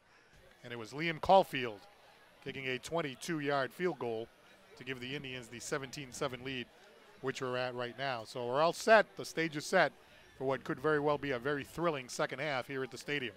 Well, hats off to the Dartmouth High School defensive staff and the kids on the field. This offense of Plymouth North averages 42 a game. And for the first 22 minutes, Paul, that defense has given up 7 in only 1 drive. And in a touchdown that was set up on a beautiful screenplay. Well done. Very tough on 3rd and long to defense that. Good call by Plymouth North. But other than that 1 drive, Indians have been pretty tough on the defensive side of the ball. Right, and they say Miles Uva, he's the kind of back that likes to run between the tackles, but the Indians' defensive line, the linebackers have given him absolutely nothing. And then we see Plymouth North go, okay, we're going to kind of key on Uva a little bit. We're going to go to the play-action pass. We got a great quarterback who can pull that off. He's got a lot of touchdown passes, Cam Drew. He threw like 3 or 4 incomplete passes before he finally threw the touchdown pass. I have to figure that in the second half, I think Plymouth's going to come at him a little bit more. Indians defense is going to have to play just as sharp, because I don't think we've seen the best of the Plymouth North offense yet. And the one thing I think the staff must be looking at is, can we hang on physically for 22 more minutes? Plymouth North is just really ginormous up front. And they're just 2 possessions behind. But we saw what they could do in that long 80-yard drive that they have. They just physically beat you up. And the Indians were very fortunate in the first quarter to get them out, 3 and out, causing a fumble, which led to a score. So I think you're right. I think Plymouth North is definitely in the game. I thought it was very big on the as the Indians get set to come on the field.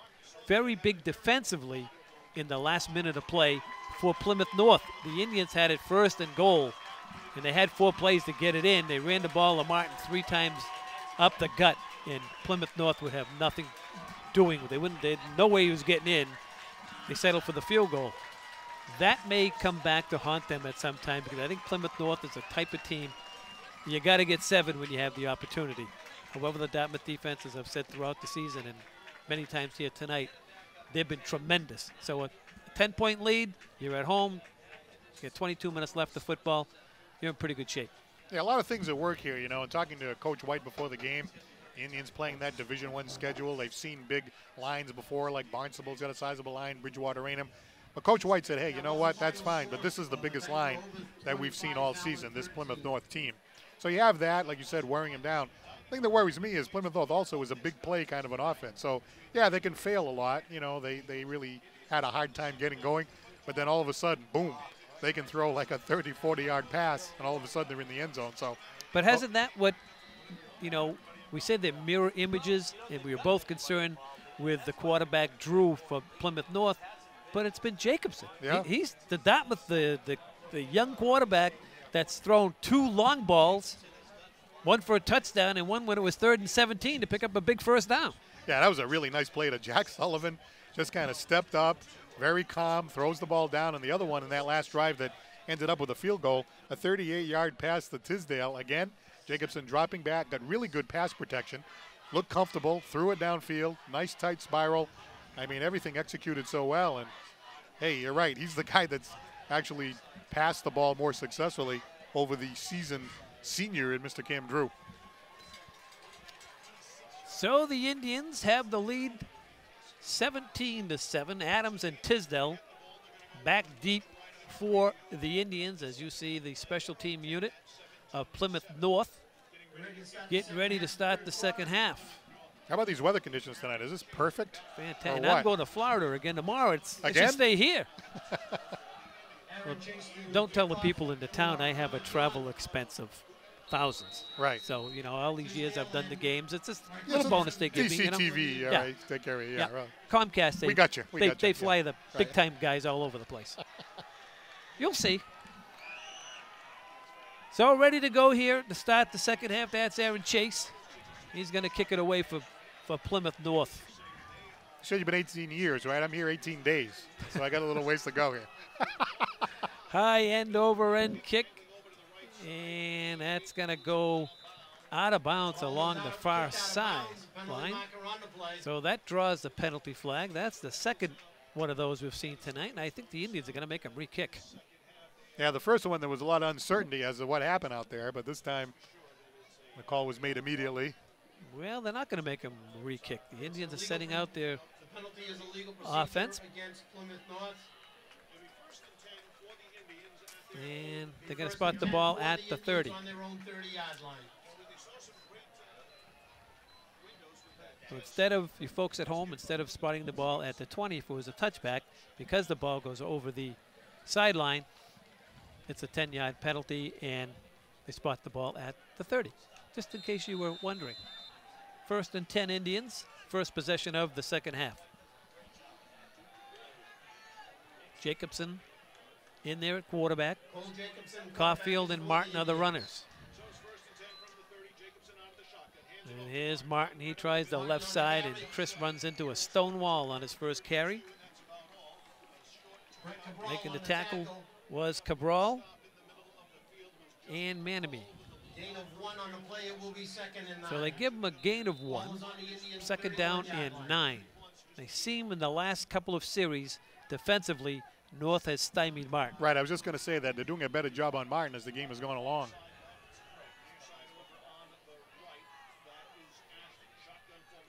Well, they're going to pitch it to Martin along the far sideline. Got a little hop in his giddy up, and Martin falls forward. He's going to be close to the first down. Think he's going to have it by a half a yard. Well, we talked before, when they pitch to Martin, Martin can utilize the extra real estate. And watch Martin go to work here. You see him looking at the gaps, leaping, spinning, and going forward for an extra 2 or 3 in the first down territory. Gain of 9, and a first down for Dartmouth here on their first drive of the second half. Very important for the Indians to establish something here. They get the ball back. They get the 2-possession lead. Indians in that diamond look, 1st and 10. And this is Martin, and Martin plows his way out for a gain of 4. Burkett, along with Keith Bryant, making the tackle for Plymouth North. Indians content right now to just continue to use their senior running back. Just continue to pound it on the inside, use the offensive line. As long as they're getting like significant gains, 3, 4, 5 yards, they're content with that. And of course, they can always use that off of something else. Use a play fake.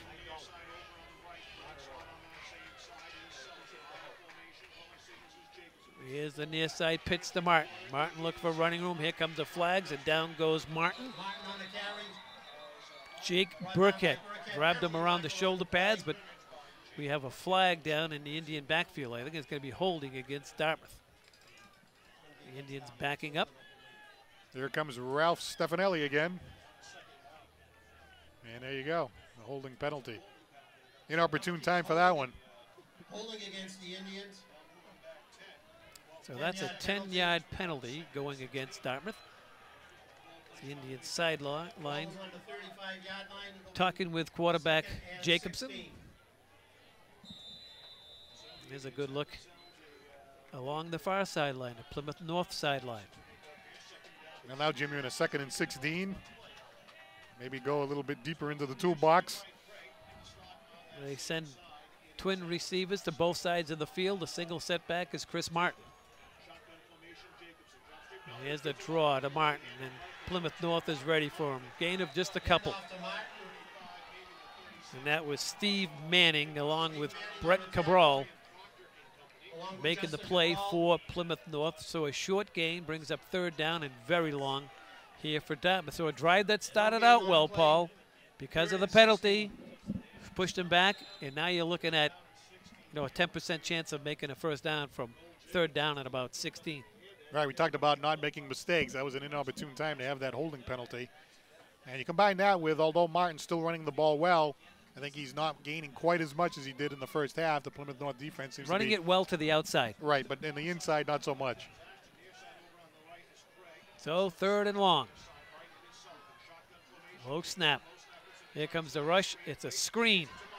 And this is Martin. Martin breaks the first tackle. Martin's got a 1st down. Look out! Chris Martin's in the secondary. Still on his feet is Martin. Cuts it back to the near side. Chris Martin looking to take it in. Chris Martin is down for a just short this hand down at the 1-yard line. What a tremendous run by Chris Martin. No flags. What an individual effort by the senior running back, Chris Martin. Now watch Jacobson. Jacobson gets the low snap, so it looks like they're in trouble. Pumps, dishes it off to Martin, and watch the individual effort. Scampers down the sideline. You figure, okay, maybe he'll have a 1st down. But no, continues to run, break tackles, finds a blocker, and just continues down into the end zone areas. Dane Ashton laying a nice block, but Martin tackled right at the 1-yard line. 1st and goal at the 1. Is the quarterback, and he doesn't get any short. I'd like to look at that replay because I think he's in for the touchdown. I don't think the referee was in position. He was in by a yard. Can we back that up, guys?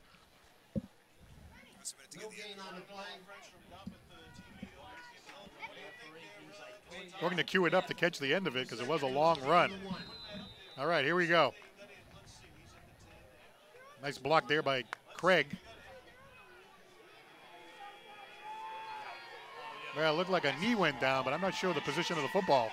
2nd and goal. Here's Martin, touchdown! They may not have given it to him moments ago, but he's in from the 1. Chris Martin, his 2nd score of the night.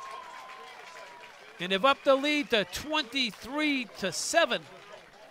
And really something, Paul, twice in this game, as we'll look on at the replay, twice in this game the Indians have been faced with 3rd and long and have come through, and the 2nd time coming up with a score. Converting big plays at the right time, which is how football games are won, especially in the playoffs. And the 2nd time tonight, too, that Chris Martin decided to leap over that defense from the 1-yard line, and he's into the end zone for a touchdown for the 2nd time tonight. Low snap. Caulfield rides it up and through. So with 6:52 to go, there's a flag down, and our score is 24-7. But if you go back and you're watching this game tomorrow, you will hear Jim Thompson say you have a 5% chance of picking up a 1st down, which is about right if you study the play sheet. 3rd and 17, it's about 5%. We'll take it. I'll tell you, they have done it all night. You said before, they did that before. They had a 3rd and long, converted a big long pass. This time in the same kind of a situation, a 64-yard pass play from Jacobson to Martin.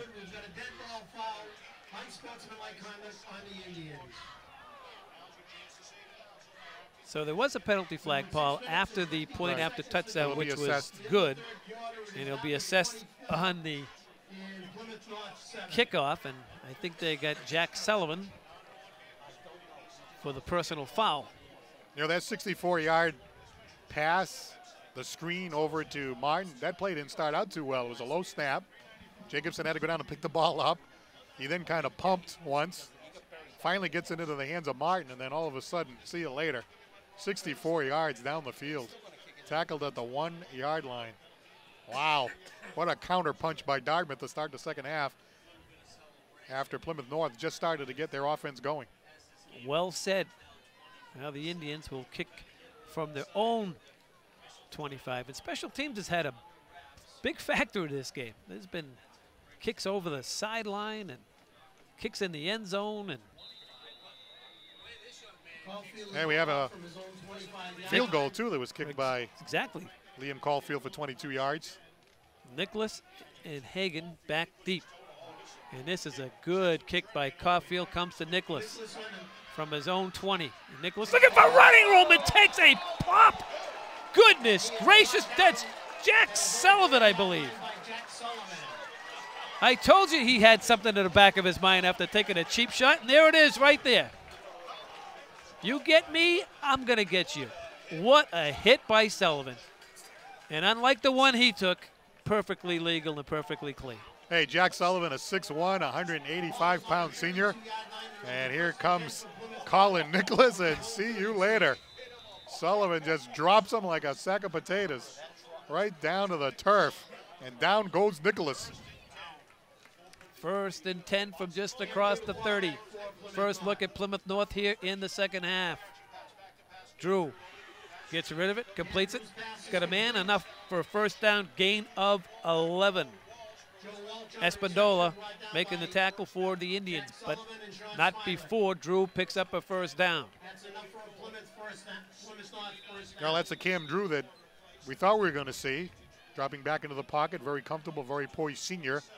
Passing over the middle for a gain of 11 and a first down. High snap. Drew handles it. Gets it out there on the flat. And he's got a completion and a gain of about 5, perhaps 6. Hauling it in for Plymouth North with Spencer Potter. That's the first reception by Potter. We've been talking about him. He's got 8 touchdowns on the season. Actually going to give him a gain of 6 on the play. That's a gain of 7 yards on the play. It'll be second down and 4. Ball is on the Indian 49-yard line. A lot of good athletes on this Plymouth North team, and Cam Drew getting it out to Potter. Has all those touchdowns. 2 of the better athletes on that team. Is over the ball carrier, and he ran right into Sullivan. And Sullivan's having a big game. He was assisted there by Nate DeMello. So that's a loss of a couple. Bring it back to the Dartmouth side, down back to the 49. 3rd down and 4. Now, we heard a lot about Miles Uva coming into today's game. Of course, the star Plymouth North running back, 22 touchdowns on the season coming into tonight's game. And the Indians defense has held him really cold except for that one play on the screen.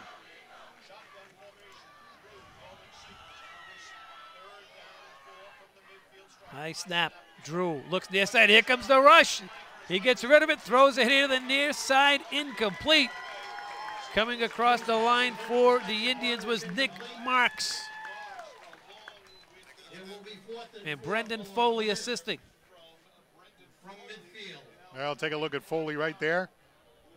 Along with 73, Nick Marks putting the pressure on. Cam Drew didn't know where to go, had no place to go. Just kind of threw a weak one down the left sidelines for an incomplete pass. So 5:34 to go here, Paul. 4th and 4, they're going to go for it. So a gutsy call right there by Coach Kevin Coban. Well, we're more than halfway through the 3rd quarter, and it's a sizable lead here for the Indians at 24-7, so he's figuring we're going. Play action. Drew throws, got a man, it's caught, first down. On the reception was Jake Burkhead, Luke Espendola in coverage, but not before Burkhead hauls it in from this tight end spot. Well, this is what we thought we were going to see.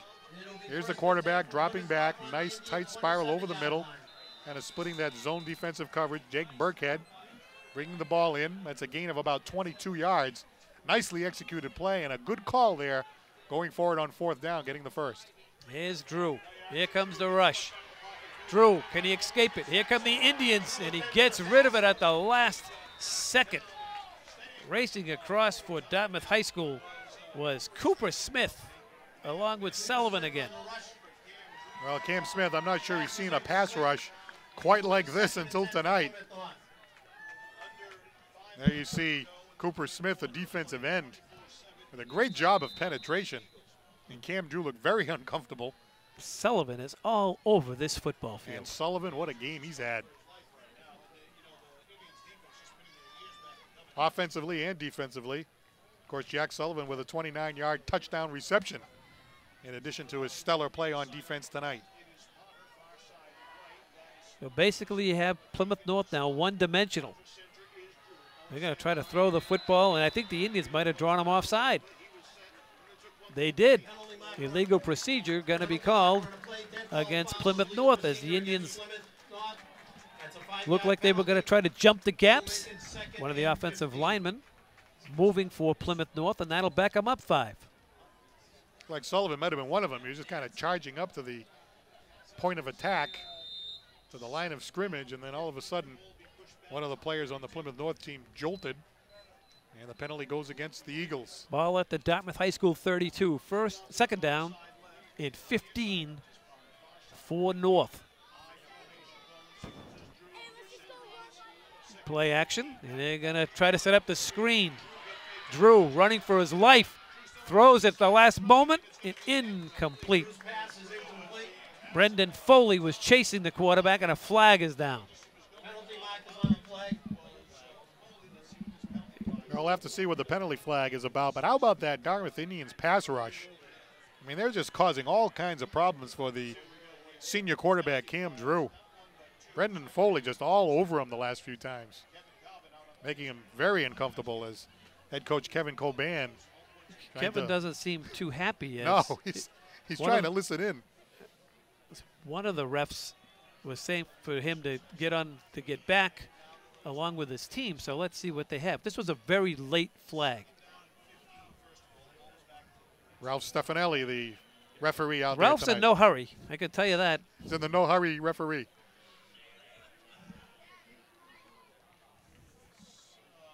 He's saying something to Ricky White. Illegal. Eligible man. It's an illegal forward pass. I think the quarterback may have been past the line of scrimmage. Yeah, he was running for his life thanks to that Indian pass rush, and he was running and running, and yeah, he kind of threw the ball late. So apparently he crossed the line of scrimmage. Maybe we can see it from this angle. Watch Cam Drew. And how about this pass rush by the Indian defense? There's Foley chasing him. Kept running and running, so he did run a pretty good distance. Must have crossed the line of scrimmage.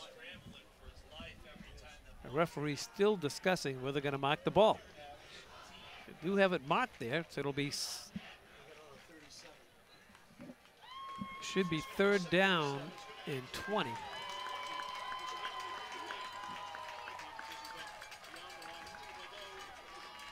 So they're going to keep the down. So it's second down, and we'll call it 20 to go. It'll be second and 20 for Plymouth North on their own 37-yard line. Yeah, we'll see what Plymouth North calls here. Say that little screen getting the ball off to Hoover on the side. That was a dangerous play that worked before. I'll tell you, Hoover up the middle. Nothing there on the inside. Come out with 2 receivers to the near side. Second down and 20. Drew rolls to the near side. Here comes the rush. The pass is deflected and it's going to come up well short. And Drew took a hit from Jack Sullivan along with Foley again. It will be third and It's been like Niagara Falls coming through for the Dartmouth Indians. Foley and Sullivan with the just outstanding pass rush on the senior quarterback, Cam Drew. As I said earlier, Paul, when you get behind like this and you're down 24-7, the clock is not your ally. Kind of makes Plymouth North one-dimensional. Right. It takes the running back, Miles Hoover, basically out of the game unless you want to throw a screen to him or throw him out of the backfield. But he's not much good to you now at 3rd and 20. Right, exactly. And so the Indian defense knows that. And so the results happen accordingly. You got the big pass rush, good coverage on the pass. You know they're going to throw the ball. And here they are again in 3rd and a country mile. Here's Drew. He's got time. Here comes the rush. And they're going to take Drew down. Colin McCabe in there for the Indians and sacks Cam Drew. A loss of 1 on the play. 4th and 21 now. Sack after sack by this outstanding pass rush by the Dartmouth Indians. Here's Drew. He tries to step up into the pocket, but the Indians will have none of that as Colin McCabe coming up from his defensive end position, circling from behind, and just dropping Cam Drew, the quarterback, to the turf. Well, 4th down and a long cab ride. Going to look for screen or draw.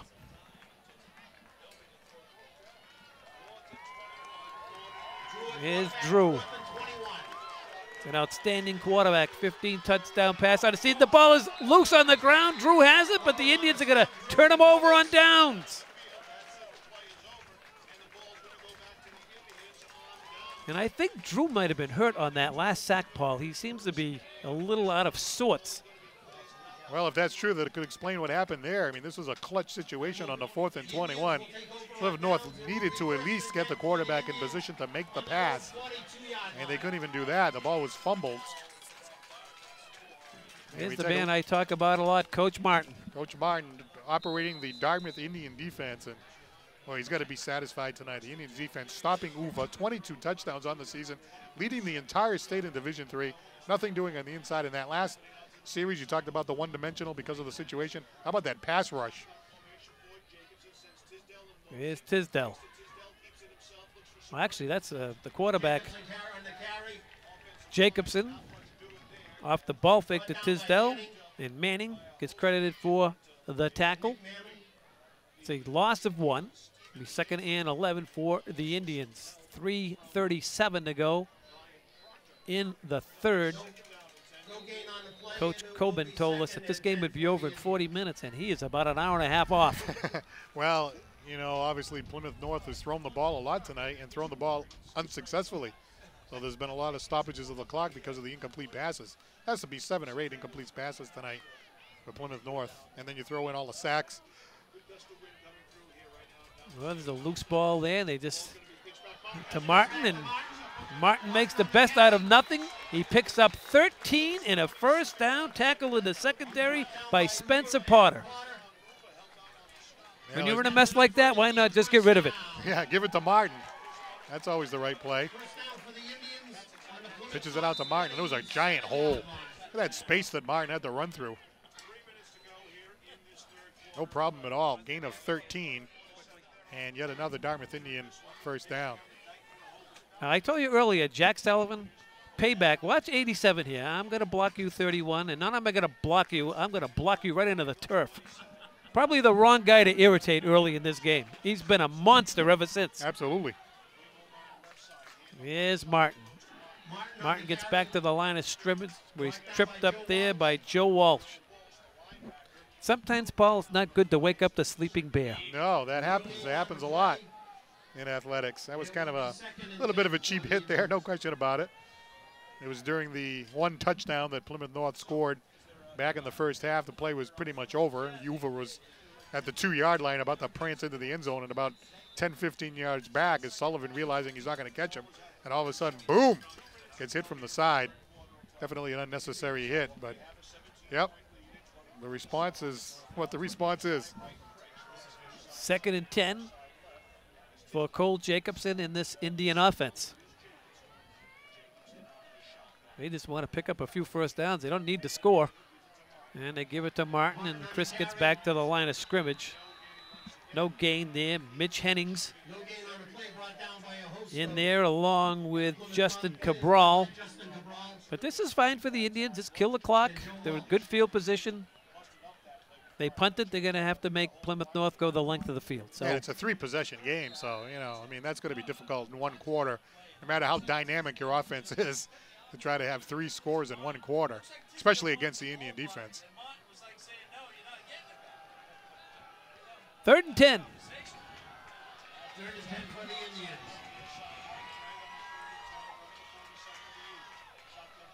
There's Chris. And Martin still on his feet, and tough to get him down. Gets it down to the 40-yard line, but that's going to be well short of the first down. Making the stop was Jake Burkhead. Burkhead, he's had a whale of a game, has Burkhead, Paul. Now we'll take a look at Martin again. So enjoyable watching Martin go to work. Just knocks one of the defensive tackles right over as he was carrying the ball. So it'll force the Indians to punt. Matty Craig in to do the kicking. Matt Craig to punt for the Indians. Over back deep to receive for Plymouth North.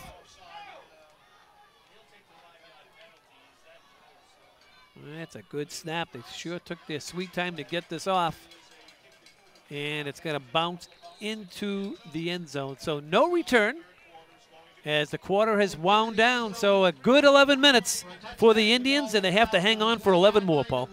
Absolutely. It's looking really good right now for the Indians. Of course, the winner of tonight's game will go on to play the #1 seed Dighton-Rehoboth at Dighton-Rehoboth, because DR defeated Falmouth earlier in the night. So whoever wins the game tonight, which right now Indians appear to be in the driver's seat, going to be traveling to Dighton-Rehoboth next week for the Southeast Division III Championship here in Massachusetts. I'd say a lot of things have happened good for the Indians tonight, but it seems to me that the key drive was when the Dartmouth Indians got the ball back after Plymouth cut the lead to 14-7. And the Indians put together a 13-play drive. Didn't get into the end zone, but they got the field goal. What a response, you know, because the Indians could have gone 3 and out. Would have been a big lift for Plymouth. Plymouth probably could have tied the game. Totally different game, but that drive right there really, Yeah, so instead really of a 7-point swing, it's only a 4-point swing. Exactly. So that was key. You're looking on at the crowd here at the stadium. Going to have to gas up the buses next week. Although that's not that far. It's not that far. I'm flying 2,600 miles back Is that right? just to sit next to you. All right, well, that'd be nice. Dighton-Rehoboth will be in the Appreciate stands. that. I can tell you that. We'll be freezing in the stands. We don't get a spot in the booth I at don't some of those believe away so. games. No, we'll be outside with everyone else. So I have to dress Our friends from Dartmouth. dress accordingly. Yes, you do. Yeah. So we got the final 11 minutes to go here from the stadium. The defending Super Bowl champs, your Dartmouth High Indians, with the score of 24-7 in their favor. On their own 20-yard line, Cam Drew, the quarterback for the Eagles. And they're going to run it here to the near side, and the Indian defense just all over all night long. Gain of 1. McCabe once again making the tackle. And you can see the kids walking back for Plymouth North to the huddle. You can just see the deflated there. Hands on their hips, just walking back. I think they expected Dartmouth to be a little easier opponent. Right, they only lost 1 game all year. They're 7-1 coming into the season. That young man, 22 touchdowns on the season. And when you're used to putting up 42 a game and you look up with 11 minutes to go and you only have 7, Right. you're saying, wow, this is a good defense. Right. Perhaps we're not as good as advertised. They're frustrated. Empty backfield. Here comes Sullivan. And the ball is out, and the Indians have recovered. The Indians have recovered around the 15-yard line. Colin McCabe with the recovery. But it was that man Sullivan, Paul, we look on. Well, let's take a look at Jack Sullivan coming in. The ball bouncing there in front of the quarterback. And there goes Colin McCabe, diving forward and falling on that ball. So the Indians turn them over. On the Plymouth North 14-yard line. Spotted at the North 14. Let's take a look at it again. Here comes number 87. Just a beeline And looked like the quarterback kind of fumbled on the throw. But he saw number 87 coming out of the corner of his eye, I'm sure. First and 10 Indians. And they're going to run it on first down. And it's a penalty, and running it in for the Indians for the touchdown is Frankie Matos, but illegal procedure.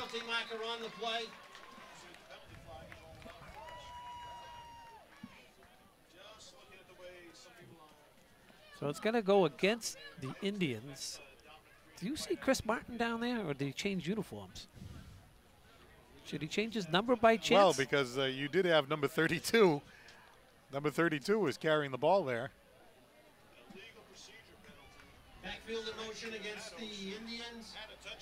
So wipe the score off the board. We'll make it first and 15 for the Indians. There's number 32. On the roster is Frankie Matos. So that's Frankie Matos. 5'10" Touchdown. junior. He's a junior. Touchdown comes off the board.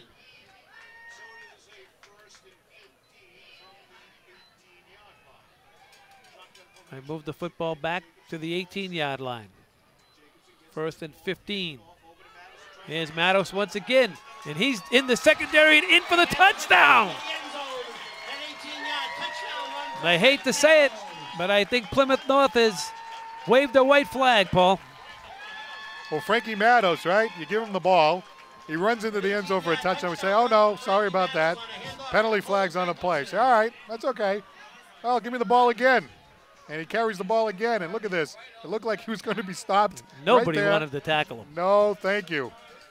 No, thank you. He just kind of shreds Miles Uva, who's had a tough night. And Frankie Matos goes in for a 15-yard touchdown run. All right, so we were right there. Chris Martin did change. It was Chris Martin. He did change jerseys. All right.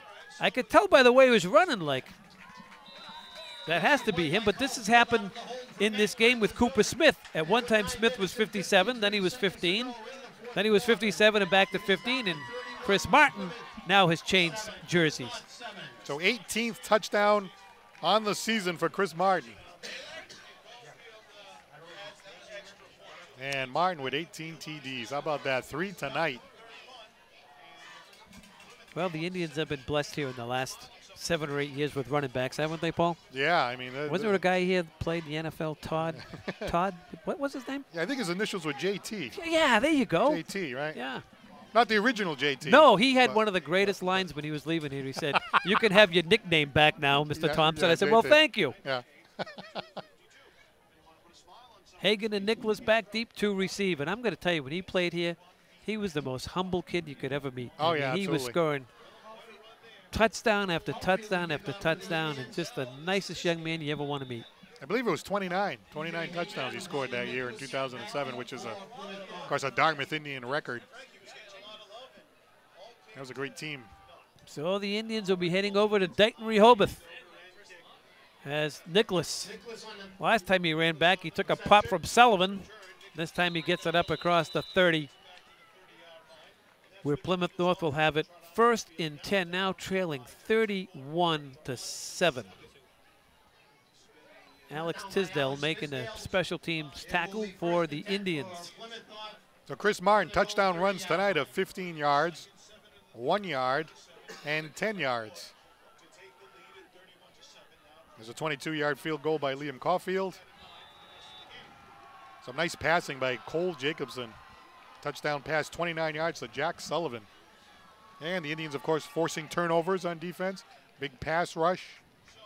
Doing a lot of things well tonight, both offensively, defensively, and even a special teams play, both on punts, kickoffs, returns, field position, and, of course, the 22-yard field goal by Liam Caulfield, which hit the side of the building again. He likes that. That's the town hall, right? It most certainly is. And over the ball carry, and he's going to lose a yard. Brendan Foley making the tackle. DeMello there as well. It's a loss of 2. Second down and long now for Plymouth North. And they are, I had mentioned it before that touchdown by Martin.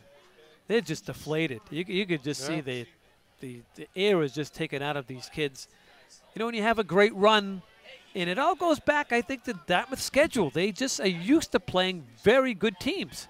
And they get in this tournament with Division III teams, and they handle them quite easily. I mean, you know, last year there were a couple of close games, but no one was scoring over 7 or 10 points against them through that whole tournament. Yeah, and right. Here we go this year again. Last week, Sharon, they did nothing offensively. Here's a team that averages 42 a game. They have the state's leading touchdown maker in Uva. They have a quarterback that threw for 15 touchdowns. He threw for 3 last week. He comes in here, does nothing. I'll tell you, it seems like Uva on the inside, right? You take that away, right? That was a big surprise, I suppose, from their point of view. They really didn't think that Uva was not going to be able to at least run the ball a little bit on the inside. Indians didn't give them anything on the inside. That was a concern. Hey, they got the big line and everything, but you take that away, and that takes away, you know, doing other things off of the inside run. Here's Drew, fakes one way, throws the other, completes it. That's in the hands of Walsh. Walsh is still on his feet as he crosses the 45 and out to about the 47-yard line when Nate DeMello tackled him for the Indians. Chatting with Coach White before the game, you know, he's talking about execution. Of course, that's normal to talk about, you know, obviously teams executing over other teams not executing. But you think about the beginning of the game, Jim, right? You know, they're having a lot of trouble executing even like little short passes and stuff like that. They really coughed up a couple of drives early on just throwing 2 and 3 incomplete passes. And, you know, they were going 3 and out. Played right into Dartmouth's hands. First down, Plymouth North. Fake to Uber. They throw it here to the near side. And running down the sideline here for Plymouth North is Hagan. And Hagan's tackled in the secondary by Espindola. One of the better plays here for North here tonight, Paul. Well, there's a 31-yard gain here for Plymouth North, and you see the man in motion, that's Hagan. And they do a little pass screen over to Hagan. And Hagan is a senior wide receiver, a lot of speed. And gets tripped up deep in enemy territory by Espinola.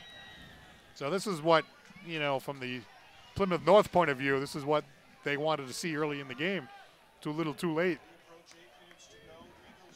Clock rolling down to the final 8 minutes here at the stadium. Plymouth North just taking their time, trailing by a bunch. Fake to Uva. Here's Drew. Here's the rush, and down he goes. McCabe.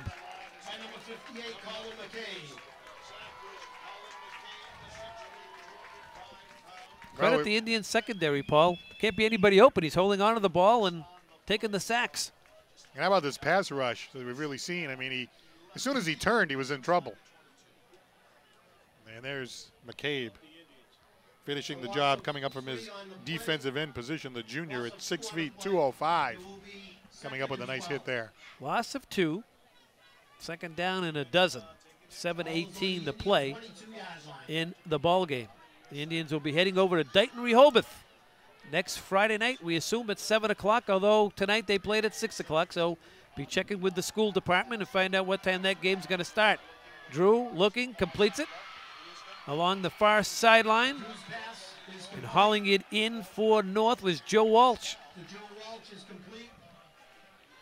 Well, Cam Drew has had a nice season passing the ball, not so much tonight.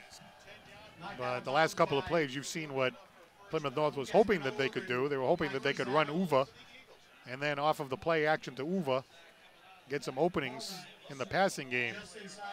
There's a nice catch there by Hagan and another first down here for Plymouth North. So that'll be first and goal from just inside the 10. Kevin Coben checking with the guys along the sideline. It's first and goal here for Plymouth North. They get rid of it quickly. And it's caught, hauled in by Potter, and Sullivan makes the tackle.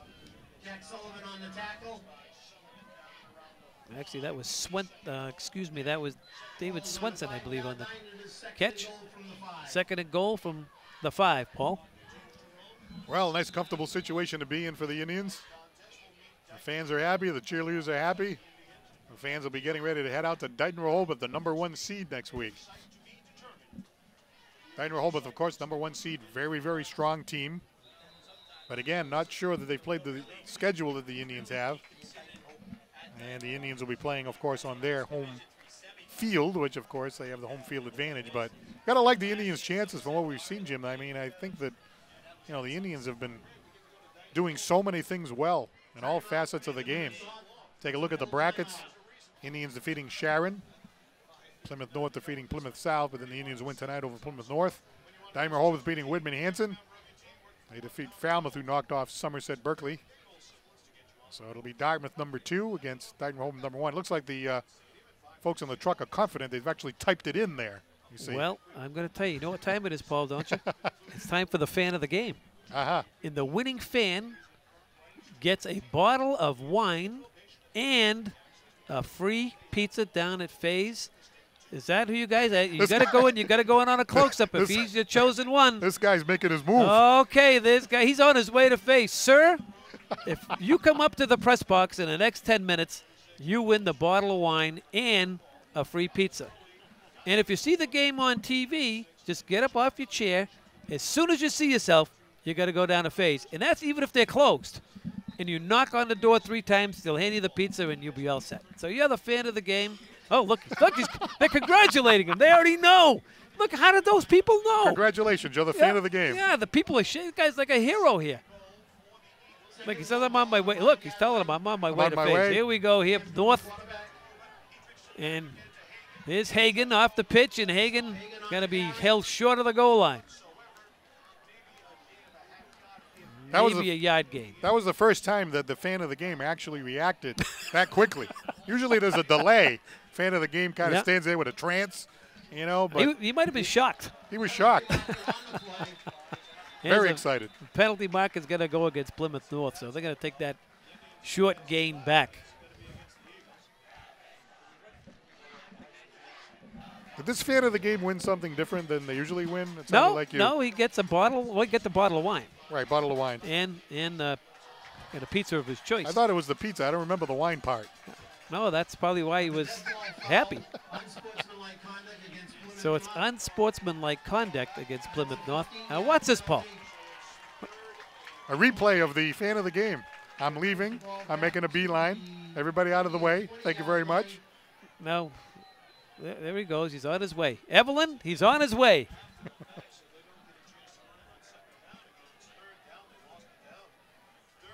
So they lose the down on that call as well, Paul. And Coach Colbert, he's not happy with his team. He's not happy with the officiating. He trails on the scoreboard 31-7.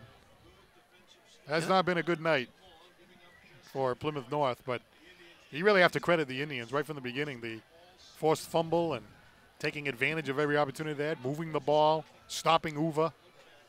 And there's the fans on the other side, the Plymouth North fans, not looking too happy with the those people had bad pizza from somewhere else. 3rd and 20 here for Plymouth North. Here's Drew throwing end zone, long, deep. Matty Craig's back there covering Spencer Potter. And Potter has been very quiet here tonight. He's their outstanding receiver with 8 touchdowns on the season. And he's done very little here tonight, as the entire offense of Plymouth North. Yeah, I think we're probably a little bit surprised about that, because I know Coach White was saying, hey, they got a big line. They're going to try to run. Uva, he likes to run between the tackles. I have a lot of confidence in my defense, like we all do. We've seen this Indian defense produce every single week. But to be able to stop him stone cold the way that they did, I mean, I think that's very impressive. 4th and goal from the 20. Drew, here comes the rush. Drew still has it. Throws, deflected, and picked off in the Indian secondary. Marquise Adams comes away with it for the Indians.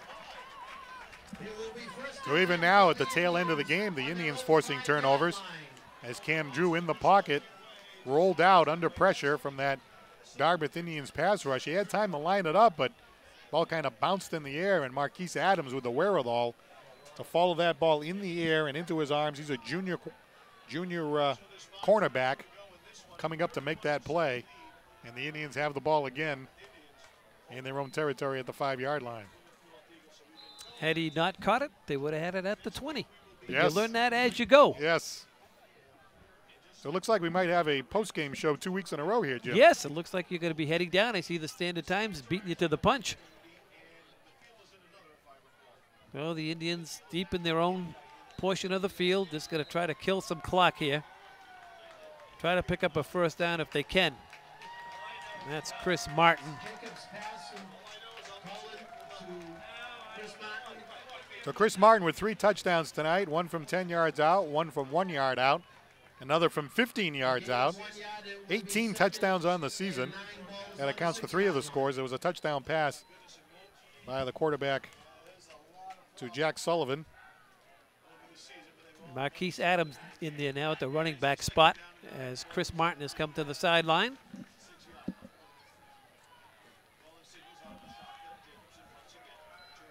Here's Adams.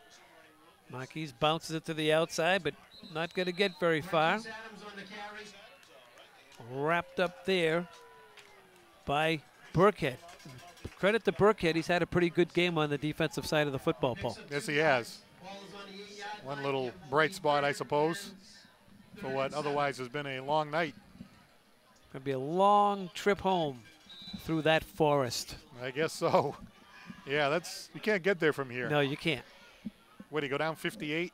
You do, and you go through the forest. I used to date a girl out there. Really? I did. Don't tell Sue. Oh, it was Sue. She lived in Marshfield. Oh, okay, well, that's good. I had to go through the forest. Did you have to go through that federal furnace? Yes, that's through through the Plymouth Forest, whatever they call it. Federal Furnace Highway? Yes, here's Tisdale. He's looking for a highway.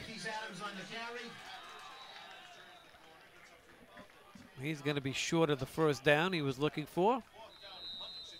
So Matty Craig will be coming on to kick it away. Uva made the tackle. We have a timeout by Plymouth North.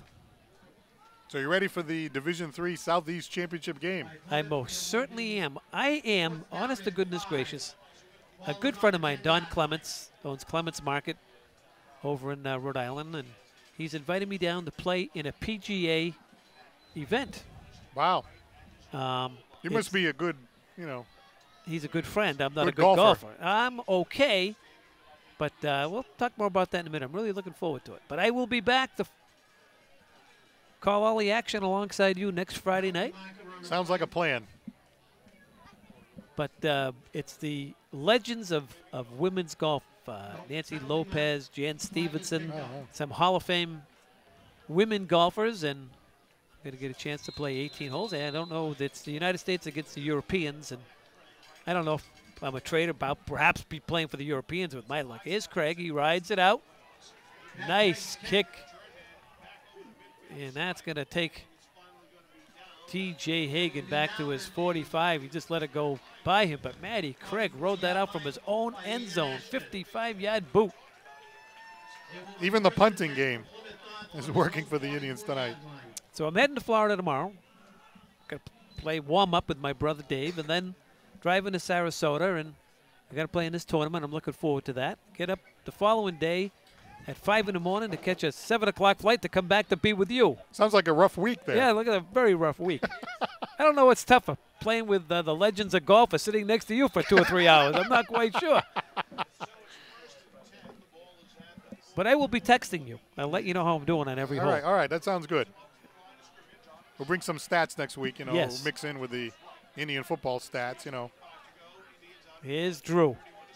And he's going to set up a little screen pass to Uber, and the Indians, as they have all night, have it well defensed.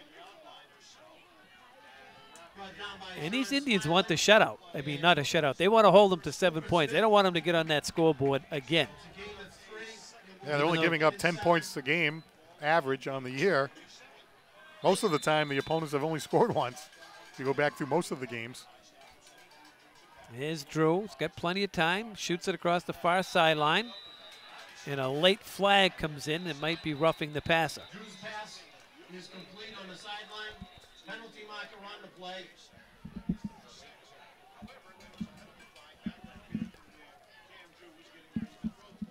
So there's a flag in the backfield. on the cat on the reception. If the play does stand, it will be a first down for Plymouth North, but these referees have had some long conferences amongst themselves, haven't they, Paul? You can hear the Plymouth North fans screaming at the officials across the way. Well, it seems like those long conferences are an indication of how it's going. And this personal foul is going to go against Plymouth North, I think. Let's see what we have. Ralph Stefanelli coming up to make the call. The referee tonight. 2 fouls, personal foul and holding against Plymouth North. So that'll wipe the first down away. And Coach across the way is going crazy, Coach Cobain. He's frustrated.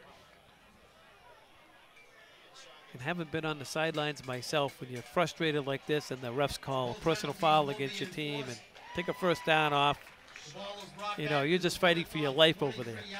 It's like rubbing salt in the wounds, right? Exactly. The Plymouth North fandom over there, they must be saying, wow, these Indians are tough. They should be following that guy going to get the bottle of wine and the pizza. He looked like a barrel of laughs too, didn't he? He's got to be fun sitting down there at FaZe. You and I snuggle up with him to the bar and say, "Hey, were you the fan of the game?" I think he'll fit right in. Yeah. Thanks, Eddie. Here's Drew. Completes it here to the near side, and Indians have it well defensed. Back there defensively was Dane Ashton for the Indians. Trying to figure out what time I should stop moving. Well, I was trying to figure out what those fans were chanting across the way. Something about a bull. Was there something? I don't know what it was. Couldn't quite catch it. Is there a loose bull from Buttonwood Park down the street or something? Here's Drew. Still has it. Now he's got to get rid of it. And overshoots his man along the far sideline. All right. So make your way down. And I'll see you a little bit later on. Sounds good. Thanks for stopping by. Nice to see you. There's the pep squad across the way for Plymouth North. Their team came in here with a 7-1 record, scoring over 40 points a contest. And tonight, the Indians hold them to 7. Excuse me, you folks in Dartmouth, the radio announcer, my dear friend over here. Yes, sir. It'll be on all weekend starting Saturday morning at 10, tomorrow morning. You folks at DCTV, talking to the WNBH announcers. They want to let their people know that it'll be on Channel 9. I keep saying 18, but it's Channel 9. There's a pass, overshoots.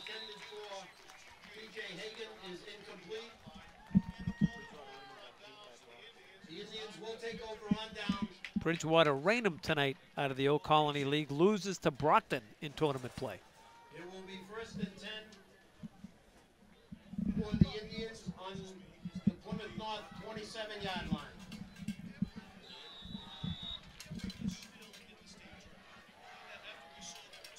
So the Indians will take over on possession as this press box is a little bit out of control. Paul is left. Guys on WNBH are asking us questions up here. They're trying to talk to Doc Nunes. They're talking to Coach Rossi. Congratulations, Coach. And Coach Rossi often mentions to me, how come I'm not the fan of the game? It will be 2nd and 10. So the Indians just in victory formation. On first down, take a knee. A couple more of them, and we'll all be out of here. The happy Dartmouth sideline and a very sad Plymouth sideline. I think Kevin Coban was expecting a little bit more out of his club than he got here tonight. But as we've said all telecast long, Dartmouth plays a very, very solid schedule. Barnstable's Division I, Bridgewater's Division I. Bridgewater Raynham Division I, Durfee Division I. So you play these good teams throughout the year, and as Paul and I have mentioned throughout the season, really is a lousy conference when you're in football. There's only 3 teams, BR, Barnstable, and Dartmouth. So it benefits the Indians because Barnstable and BR are Division I. Dartmouth is Division III, so very seldom do they win the Old Colony League. But they get in this tournament as they did last year with a great defense, a great running back. You can win. You can get to the Super Bowl. We're 1 game away again to getting the Super Bowl. We're at Dartmouth Rehoboth next week. We win, and we're on to Foxborough. Oh, there is 1 more game before that. I'm sorry. After DR, there's 1 more game, then a shot at Foxborough. So that'll do it here from the stadium. As clock winds down. Dartmouth High School 31, Plymouth North 7. We'll be back with the post-game show in just a moment. Back here at Dartmouth Memorial Stadium, Paul Santos on the post-game show. Happy to be joined by 3 of the Dartmouth Indian players tonight. We have Matt Craig over here, we have Sean Smilek, and we have Chris Martin. Start with Sean Smilek first of all. You guys had, of course, a tough challenge tonight going against Plymouth. They had a great running game coming in, a lot of stats, but the Dartmouth defense came up big. What happened out there tonight?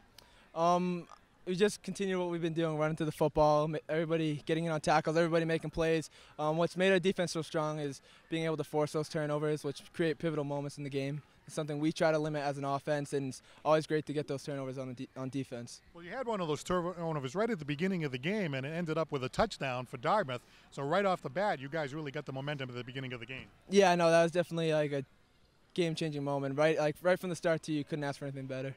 Well, we hear a lot about Uva. He had 22 touchdowns on the season, but obviously the Dartmouth Indians have their own running back. 3 touchdowns tonight for Chris Martin, a senior. Now I believe it's 18 touchdowns on the season. Tell me about your game tonight. I mean, you were really running the ball effectively. Why was that the case against the Plymouth North team that's supposed to be very strong? The line, they worked as a team. They did their thing out there, and they just kept opening up holes so I could sneak through. They just did amazing. You guys have a lot of confidence. You seem to have the ability to have second and third effort as you run the ball. Tell me about that part of your game. You seem to be very strong carrying the ball up the middle. Well, when we all work as a team, we all come together, and the hole's open, so it's a lot easier on me. It's not all on my back. The linemen are big. They open up holes. Well, Matt Craig has been doing the job all year, both offensively and defensively. Tell me a little bit about why this Indian team has been so successful, especially against a team like Plymouth North. Just playing as a team, every single person does their job. Offense, we just push it. Line does awesome. It's easy when you got the best running back around too. Defense, everyone just does their job from the front 7 to the safeties and the cornerbacks. So we just work hard and practice. We love playing as a team, love each other. That's the most important thing, just playing as a team. Brothers now, so. Yeah. Well, the Indians do a lot of things well, but one of the things I think that's overlooked is the secondary. You guys have had a lot of interceptions. You lead the team in interceptions. You guys have had pick sixes. I mean, it's a dangerous defense because you stop the other team, but you guys can also put points on the board. Well, we just got a knack for the ball. With ball hawks. We love just getting to the ball, tackling, picks, fumbles, everything. Play fast. That's the main goal, is just play fast, and that's what we do. And we just create a lot of turnovers on our defense. So next week, you guys will be traveling out to Dartmouth Rehoboth, the #1 seed. You'll be on the road, a chance to win the Division III Southeast Championship game. What are your thoughts on going into that one? It's just another football game. At this point, I mean, every game's a must-win game, and it always is. If you're a natural competitor, you just have that natural desire to want to win. But what the next thing's going to come down to is just execution. Once again, just make sure you get bodies on offense, blocking, making holes for Chris, and then on defense, just doing our thing and making them get as few points as possible. Chris, your thoughts on next week? Just another game. Blessed to have another game, and keep working as a team in the practice, and just keep doing our thing. And Matt, Dartmouth Rehoboth next week. Your thoughts? Just another game as well. We need to get by them. Well, Matt, congratulations on a great effort tonight. We wish you all the best. Sean Smilek and Chris Martin, thank you for joining us on the post-game show. So there go those guys, the 3 Dartmouth Indians, 3 of the more talented members of this Dartmouth Indians team really producing tonight. Stand by in just a moment. We'll have head coach Rick White.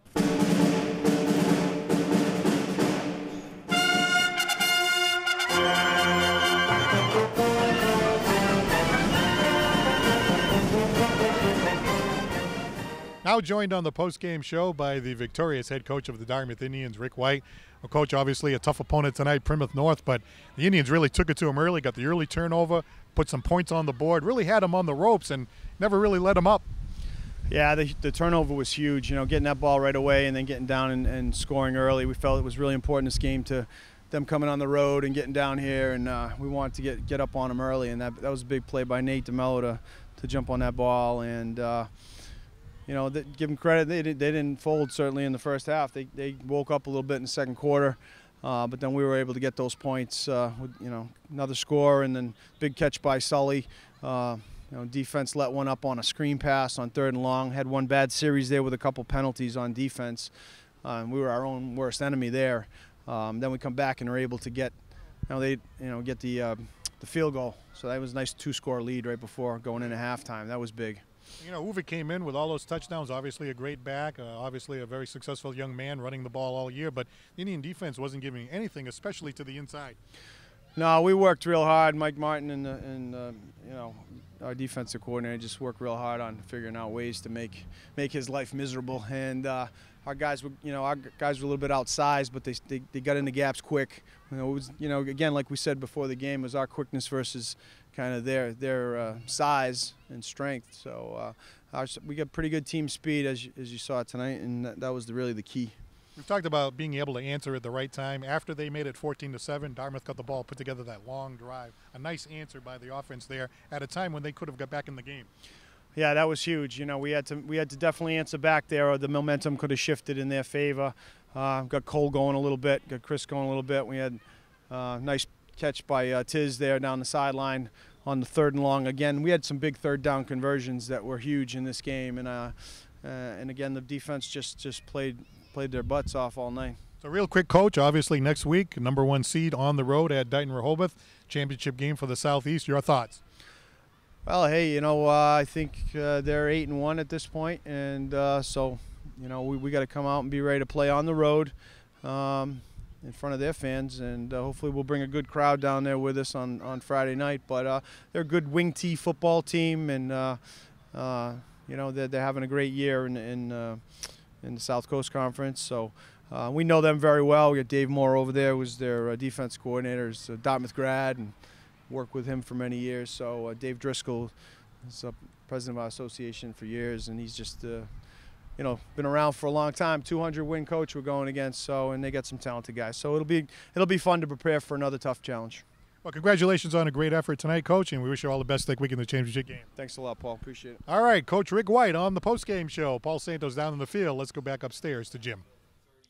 Thank you very much, Paul, and it's great to see the young student athletes of Dartmouth High School. They handle themselves well in the postgame, and of course Rick White, as you speak about class, and Coach Rick White, his name is right up there at the very top, praising next week's opposition, Dighton-Rehoboth.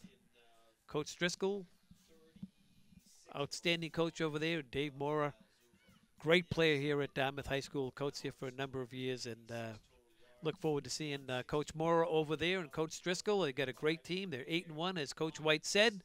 They're going to run the wing tee, totally different of what you saw here tonight out of Plymouth North. Plymouth North averaged 42 points a game coming into this one. I think next week's game will be a little different. Wing tee, ball control. Indian defense has to stop the run all night long. On the other side, they have to stop Chris Martin in this talented Indian offense. So it's another tough challenge next week. Dighton-Rehoboth they like to control the football. They put up points, but the Indian defense once again here tonight, just 7 points. You know, 35 less per game for Plymouth North. They're on their way home saying, Coach, what happened? We averaged 42, we scored 7. I'm sure the coaching staff at DR has seen the tape on Dartmouth's defense, and I'm sure they're not too happy to be facing Dartmouth, although it'll be in their home stadium next Friday night. We're not sure of the time of that ball game. Tonight they played at 6 p.m. So the MIAA will be setting the time of that game. So check with the school department. Be looking on Channel 9 here at DCTV, and I'm sure we'll have information for all you fine folks. But more importantly, grab your kids, grab your grandchildren. This is Dartmouth pride. This is another shot at a Super Bowl. We're a couple of games away from attaining that once again. So on a Friday night, just grab the family. Let's all show our Dartmouth pride and head over to Dighton-Rehoboth next week. I'm coming back 2,600 miles to do the game next week. I have that pride. I hope you folks at home have it as well. The final score here tonight from the stadium, It's Dartmouth High School 31, Plymouth North 7 for Paul Santos and everyone associated with this telecast of Dartmouth High School football. I'm Jim Thompson. Until next time, so long, everybody.